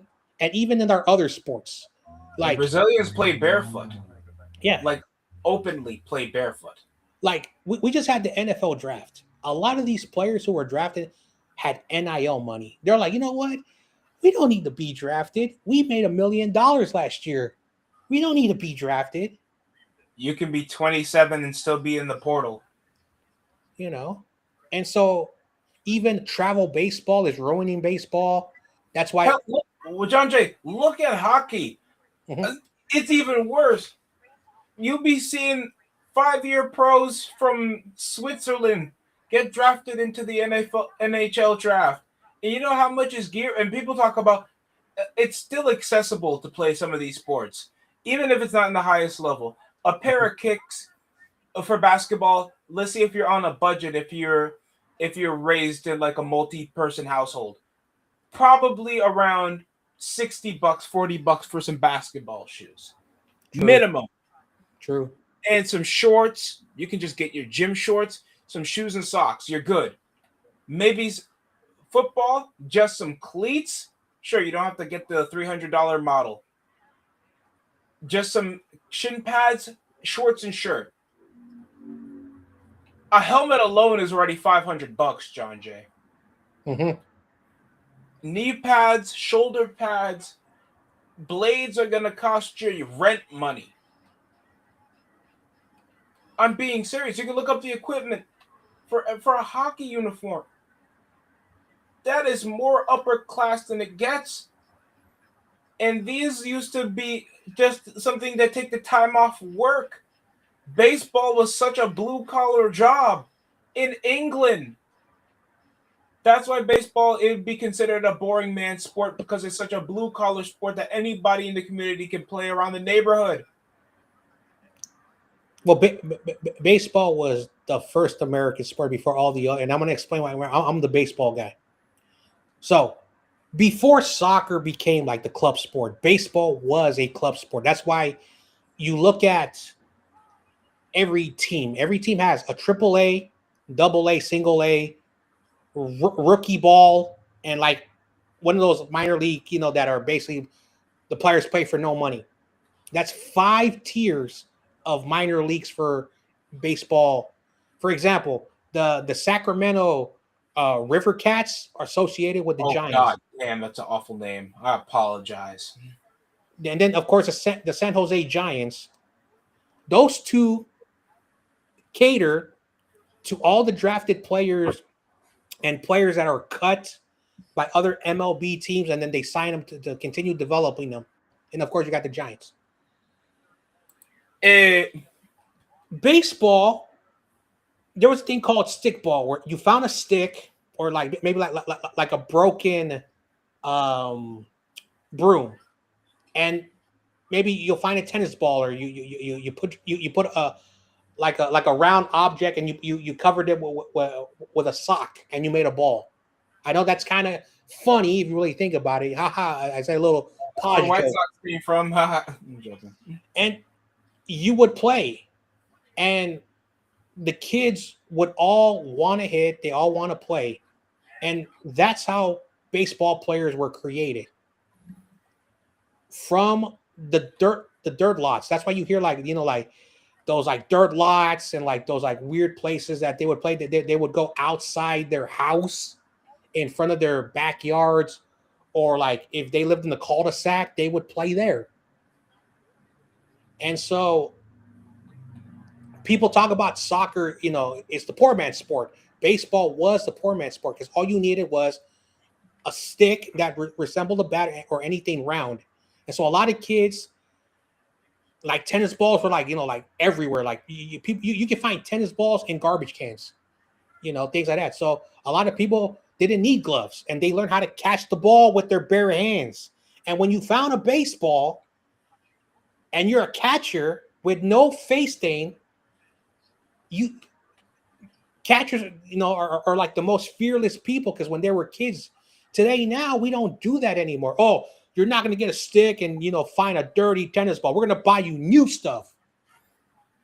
Pisses the hell out of me. And that's why, and again, I'm going to say this.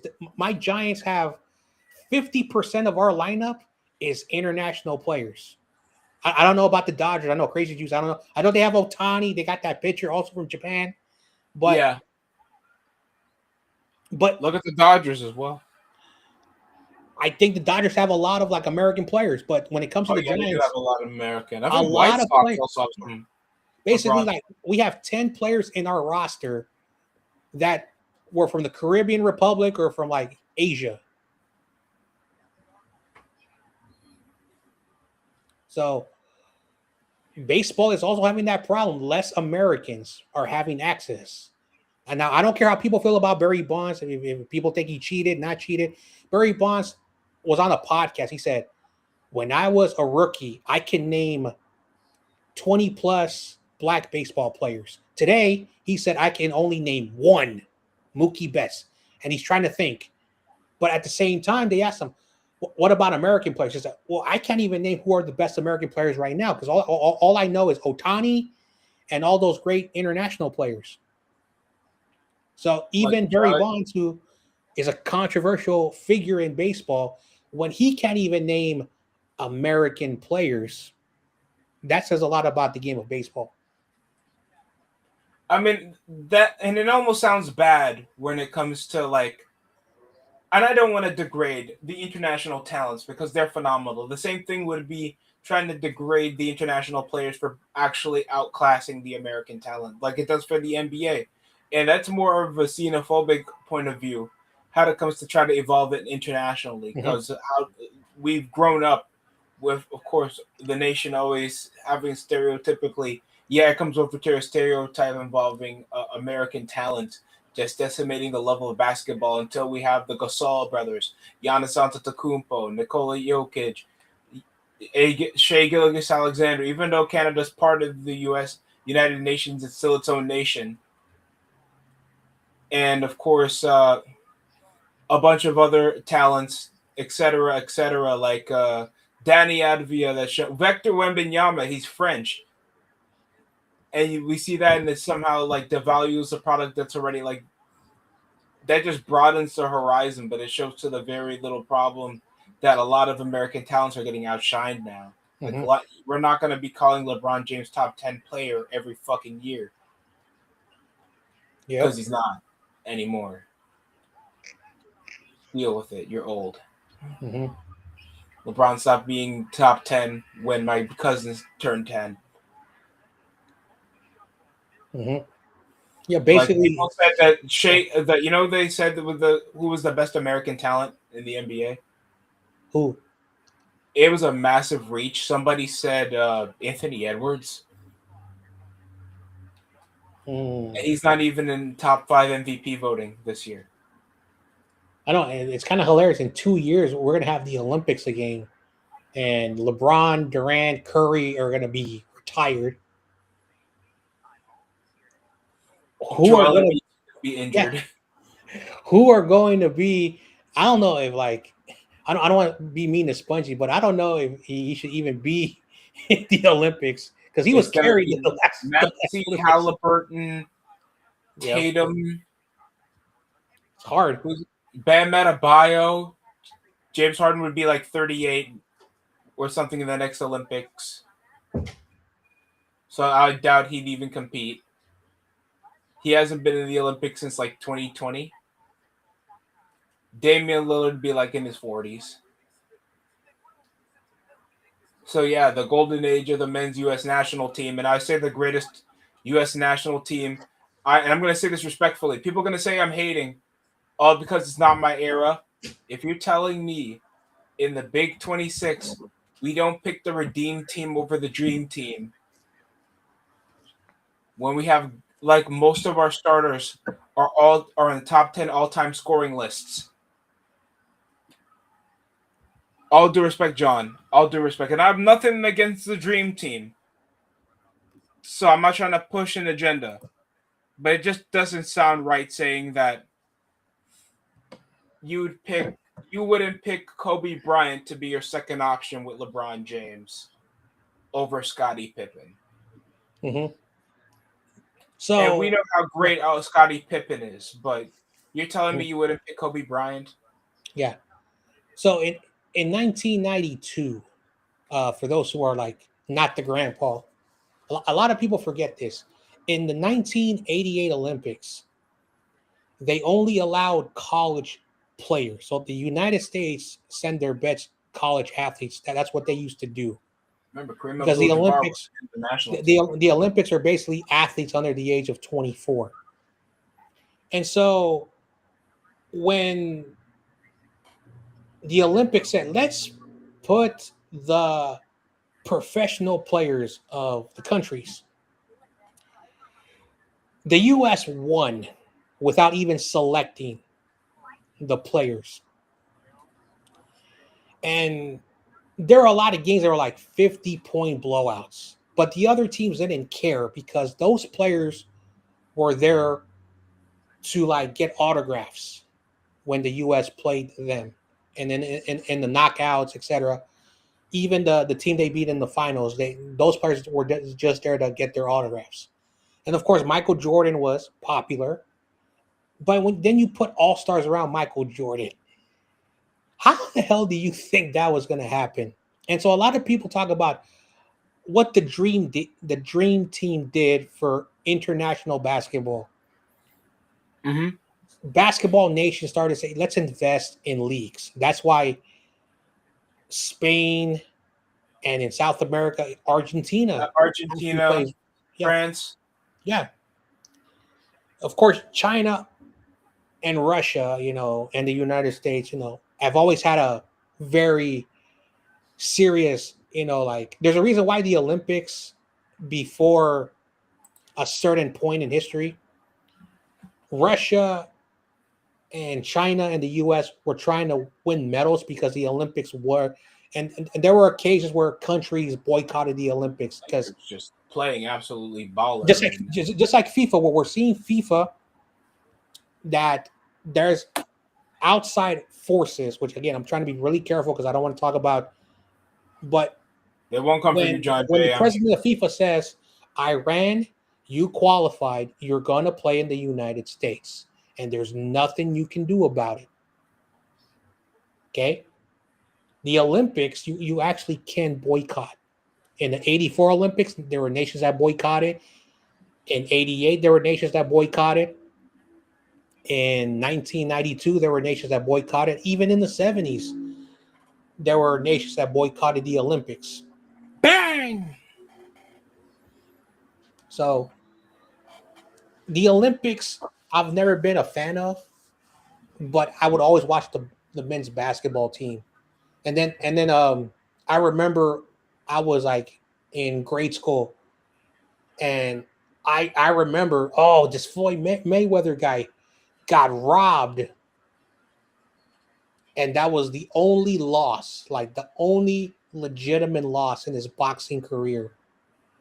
That robbery, and even Floyd Mayweather talks about it. I did not want a bronze medal, but the Olympic Committee forced me to have a bronze medal. It's always going to be politicking with their in group and the bias that they have in the Olympic Committee. Mm-hmm. So I don't even try to force it because it's just like corporate speech. Because I work over at a retailer, you're gonna get that BS all the time. Yeah, and it sucks too. And I get the significance of the dream team. I'm just saying over a basketball perspective because you look at the men's U.S. national team in 2008 and you compare it to what they had in '92. Like their second best player probably around that time next to Michael Jordan was Charles Barkley. And yeah, like Dwight Howard at the 5 position, that was like an undersized center that was already a 3-time defensive player of the year, all NBA 5. Mm-hmm. And you already had Dwayne Wade starting at the 2 or Carmelo Anthony. that was like one of the best wing shooters in the NBA, and actually only wearing U.S. Olympic jerseys you'll ever see him track back and play defense. I'm being honest. Mm-hmm. And then you had Chris Paul, that was like one of the best All NBA assist leaders. By the way, he's second most behind John Stockton, and Yep. LeBron James that can play power forward Yep. Now, predominantly because of his time in Miami. 2008. Now, 2008.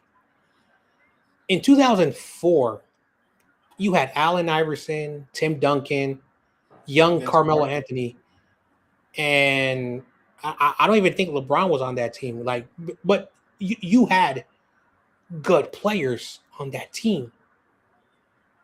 What happened is that they played Argentina in the semifinal, and they got murdered. And then on the bronze medal game, they got humiliated, but they still won. But they got humiliated. The reason why 2008 became very important was because everyone thought, oh, did the rest of the world catch up to us? Kobe Bryant was not on the 2000 or the 2004. And so they made Kobe Bryant be like, you know, the guy. Because Kobe didn't want to play. But then they brought in 2004 especially, he couldn't. I guess he couldn't because of personal reasons. And so, besides all of that other scandal, but there was other reasons why he didn't want to play there. And owners at that point were tired. We're not sending our stars to play more basketball because then when they come back, they got to get ready for preseason. So what happened is that you had Yao Ming and you had Paul Gasol and his brother who then was a rookie. You had the what's his name? The Spurs player from Argentina, whatever his name was. You basically Gallinari. No, not him. What the hell is his name? Tim Duncan, Parker, Ginobili. Manu Ginobili, yes. Sorry. That Olympics was filled with superstars everywhere in the world. And then Yao Ming missed the last month because he suffered a minor knee injury, but he really wanted to play. And so he said, I'm putting my body on the line. China won the silver. And then after that tournament, Yao Ming retired because he blew out his knee during that tournament. So it really showed why 2008 is very significant, because you are never going to see the Olympic teams with that much talent. And so I can understand the argument that, oh, that team was better than the Dream Team. Overall, that Dream Team has all Hall of Famers, and a lot of those guys had accomplished Hall of Fame and, you know, really good careers. The team will probably just have LeBron, Kobe, Dwayne Wade was carried, Bosh was carried by LeBron. So there's not like significance when it comes to all the other players. Because it was practically a sideshow. We were already so dominant around the floor. Most games weren't even that much of a hassle. Mm-hmm. Especially like Carmelo Anthony would go back and actually like get some blocks. Then he'd drop around like 18, 24. And then LeBron would link up well with Kobe Bryant on some offensive plays. It was really like just probably the best offense you could see around the time, when probably like the biggest favorite to win the FIBA World Cup at that time or the Olympics was like Spain. Germany didn't like emerge to be a odds-on favorite until like recently. And Canada has evolved into more of a basketball league. Like now you see a bunch of Canadian talent, not Anthony Bennett. Like if you want to bring up Andrew Wiggins, fine, but Dylan Brooks, Shai Gilgeous-Alexander, we know how he is now. Like one of the best high-value point guards in the NBA. Mm-hmm. And actual like developing pieces. And like if France in the next 15 plus years is looking very dangerous. if you have Victor Wembanyama, like Alexander Sarr, Nicholas Batum was like a front man with like Tony Parker, and that probably built a generation of kids that wanted to play basketball in France. Probably the only European nation that hasn't developed much of a basketball culture has been England. I know, and this goes back to the argument of soccer fans who are so clueless that they spit the European, like just like how I make fun of like ESPN. ESPN, they have a corporate model that you have to spit BS, and the soccer pundits have to spit the BS to like, oh, Europe is great, all the rest of the other world is ass. But the point is that this is the simple point that a lot of people get wrong. Because people talk about, oh, Americans don't want the international born American players who are born in Germany and England and Spain and yada yada. You are absolutely wrong. The problem is that the players that we have who are born outside don't have the toughness that the just 12 years ago, the US in 2014 hit the highest point in soccer. We were drawing with Germany. We were beating Ghana. We almost beat Portugal in a Ronaldo still in his prime play. And then we played Belgium, and our goalkeeper, I think, still has a record of 21 saves. And he played a full game plus extra time. And then because of extra time, he got really tired, and they lost 2-1. 4 years later, we're not in the World Cup. Hell, I still remember the 2018 qualifiers for the World Cup, and guess who we lost to, John Jay? Trinidad and Tobago, that were barely any ranked notoriety in the nation. We were that bad, we lost to goddamn Trinidad to qualify for the World Cup. And then one of the reporters said the kindest thing you can ever say to a bunch of professional athletes: you're gonna be some pampered, overprivileged prima donnas, or you guys actually want to care about building a legacy for this nation. And yeah, McKinney, Pulisic, and all those guys, they were teenagers, but they were starting to play in Europe. But we didn't have a transition team, after that 2014 World Cup, because we should have been there already. But we decided to say, you know what, no more. We're just going to stop getting high school players and stop using the collegiate game. Clem Dempsey played in 3 World Cups. He was a college soccer player, and he was able to play in the Premier League. Maybe college is not a bad route. But again, all these morons will say, look how they do it. How many World Cups does England have? We're just one World Cup behind them. Why do we My do? grandma's first play date was the last time England won the World Cup. Like, why are we trying to do what the British do? Like honestly, no. Like, they got humiliated twice in the Euros, where they lost in the finals against Spain and Italy, and Italy, their ass. And then their best coach of all time leads them to 2 Euro finals, and they finished, I think, 4th place in 2018. No. Yeah, 2022. In 2018, they finished 4th, right behind, which was like their best finish since the 66. And Croatia? then, they were behind Croatia, right? So it basically in 2018, it was France, Croatia, Belgium, England. There you go. Mm-hmm. I remember. And then in 2022, they made it to the quarterfinals. No, they made it So, to the semifinal. I think they faced France and lost. let me double check that. Yeah, I'm about to say it's like I No, know. no. Morocco finished fourth. Croatia. Oh no, you're right. Yeah. Quarterfinal. Oh, there we go. Now my grandpa brain is now a young person's brain. There we go.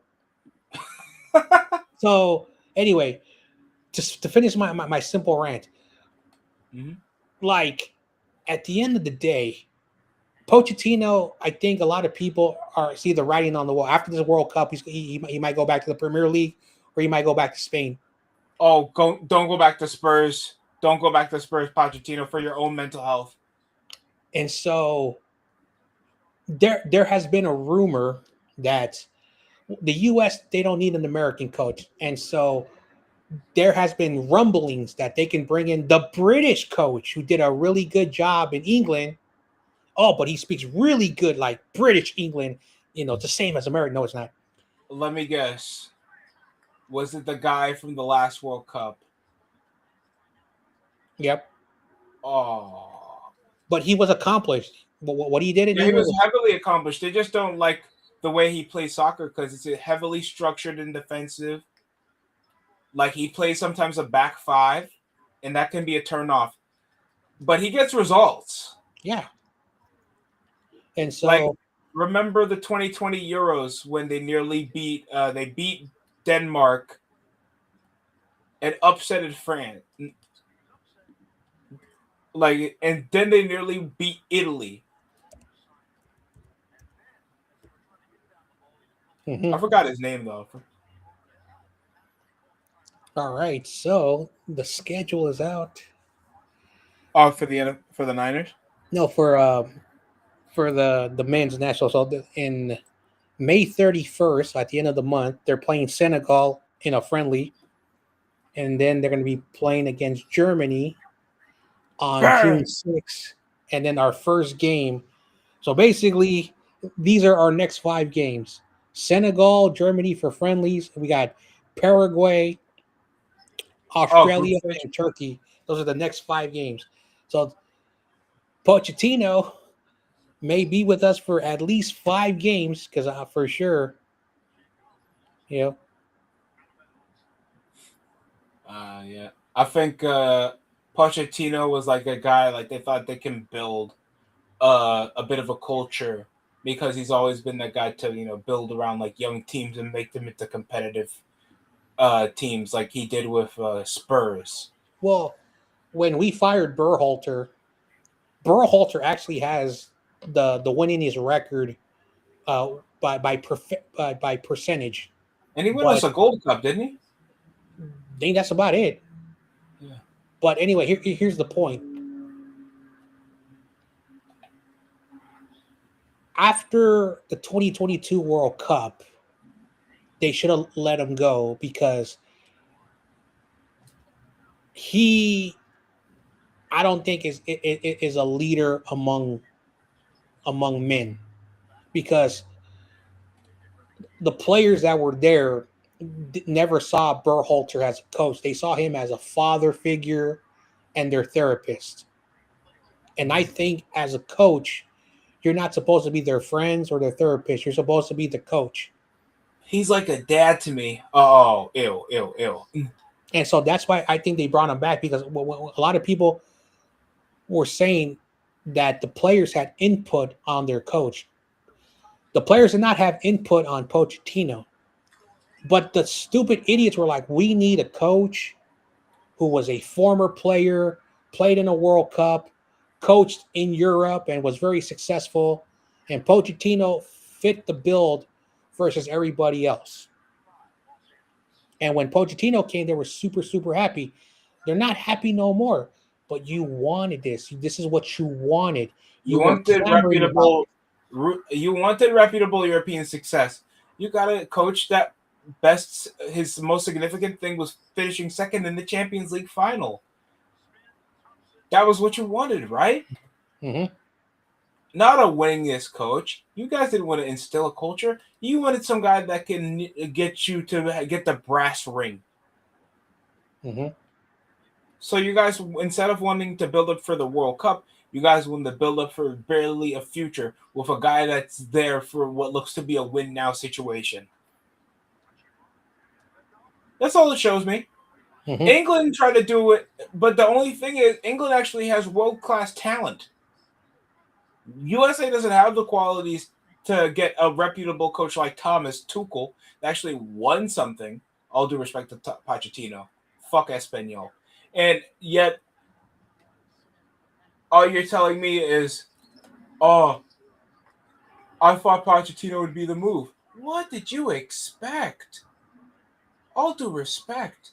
Mm-hmm. Just try to take it to the chin. Build up with some U.S. coaches that can actually develop. We should be getting trainers. We should be trying to teach these guys how to play football.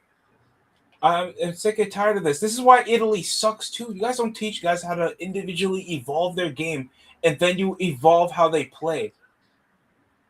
Why even Europe, even Argentina?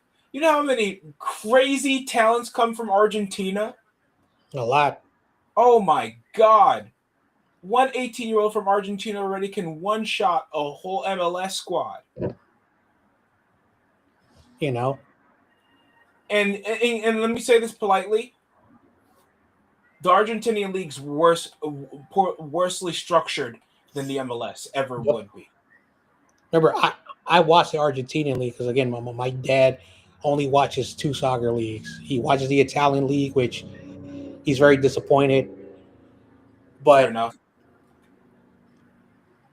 But like his ancestry is from that nation, and so they've always watched that. And so, anyway, so that's the point. And so, my argument for us, like if we're ever going to win a World Cup, we need to say, all right, thank you very much, England, for like those early years in MLS.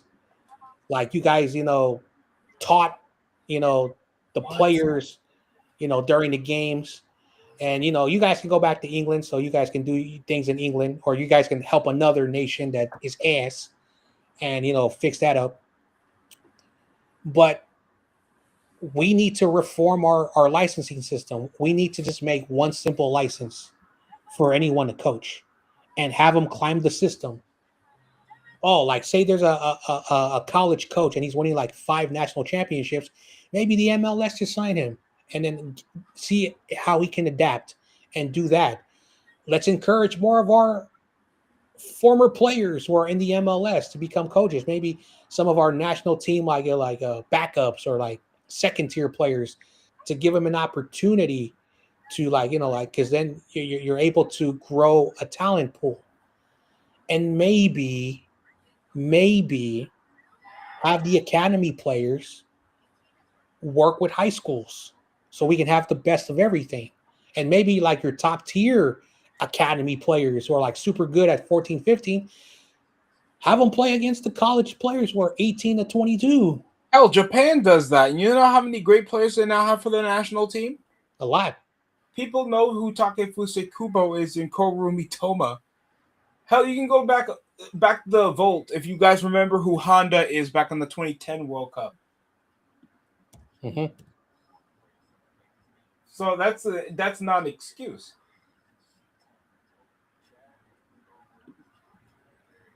David Corona is now rubbing it in. Oh, we're going to the second round. Yeah, we know Corona. We know. Anyway, I'm getting right hungry. Now, LeBron James is playing like he's back in 2018. Anyway, I'm getting hungry. I'm also getting tired for some reason. So I'll catch you later. All right, John. I appreciate you having you on. Thank you for taking time to be here. I'm going to probably close it off here because it's probably going to be it for Los Angeles Lakers. Will be thrashing the Houston Rockets in a 6-game series to MVP of the series. Not LeBron James. Marcus Smart? Yes, Marcus Smart was, I think, the best performer in almost every game. Because there were some times where LeBron stinked the bed to make the series longer than it should when they already had a series lead. But kudos to the Lakers for outperforming with a lack of manpower. especially in the scoring front. Time we got left. Around 3 minutes left. I'm watching over on Amazon right now. 93-6-7.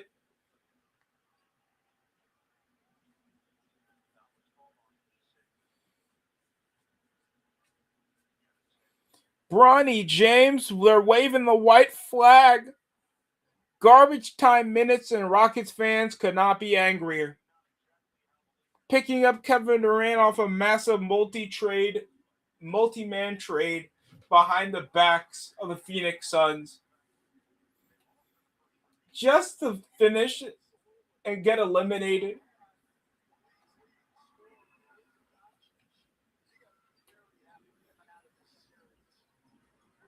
I want to feel bad, but I really don't care. You had a young team to try to develop around and evolve individually around a max contract over a fear that he'd be inefficient.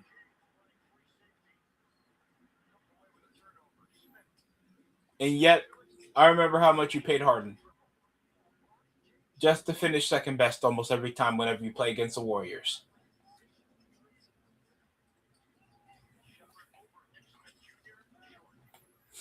And it sucks too, because I like Jalen Green and Alfred Sengun together. Getting Kevin Durant over for a win now project just to get destroyed like this on home court. I mean, it's not as bad as what Atlanta got with New York. I'm not even going to sugarcoat it.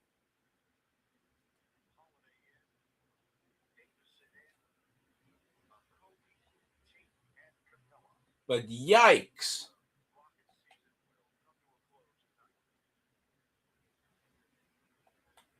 This is just abysmal performing from what you expect would be an odds-on favorite. I'm sure everybody on paper had the Houston Rockets making it over the Los Angeles Lakers, especially losing their two key pieces.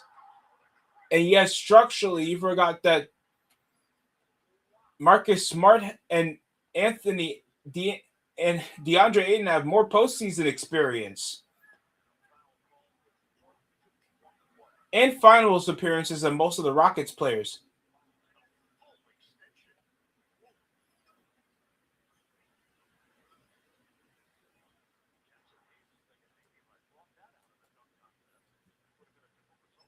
So that's crazy to note.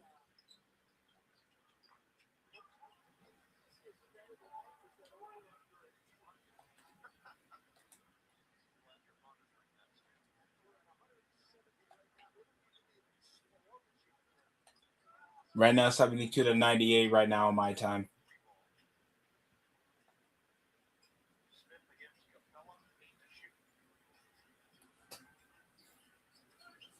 Oh, Hezzy, sidestep. Good long two to miss. 1.5 remaining here in the fourth. And a good acrobatic finish. This is not going to help. The inefficiency, man. Nobody looked like they could shoot on the Rockets, man.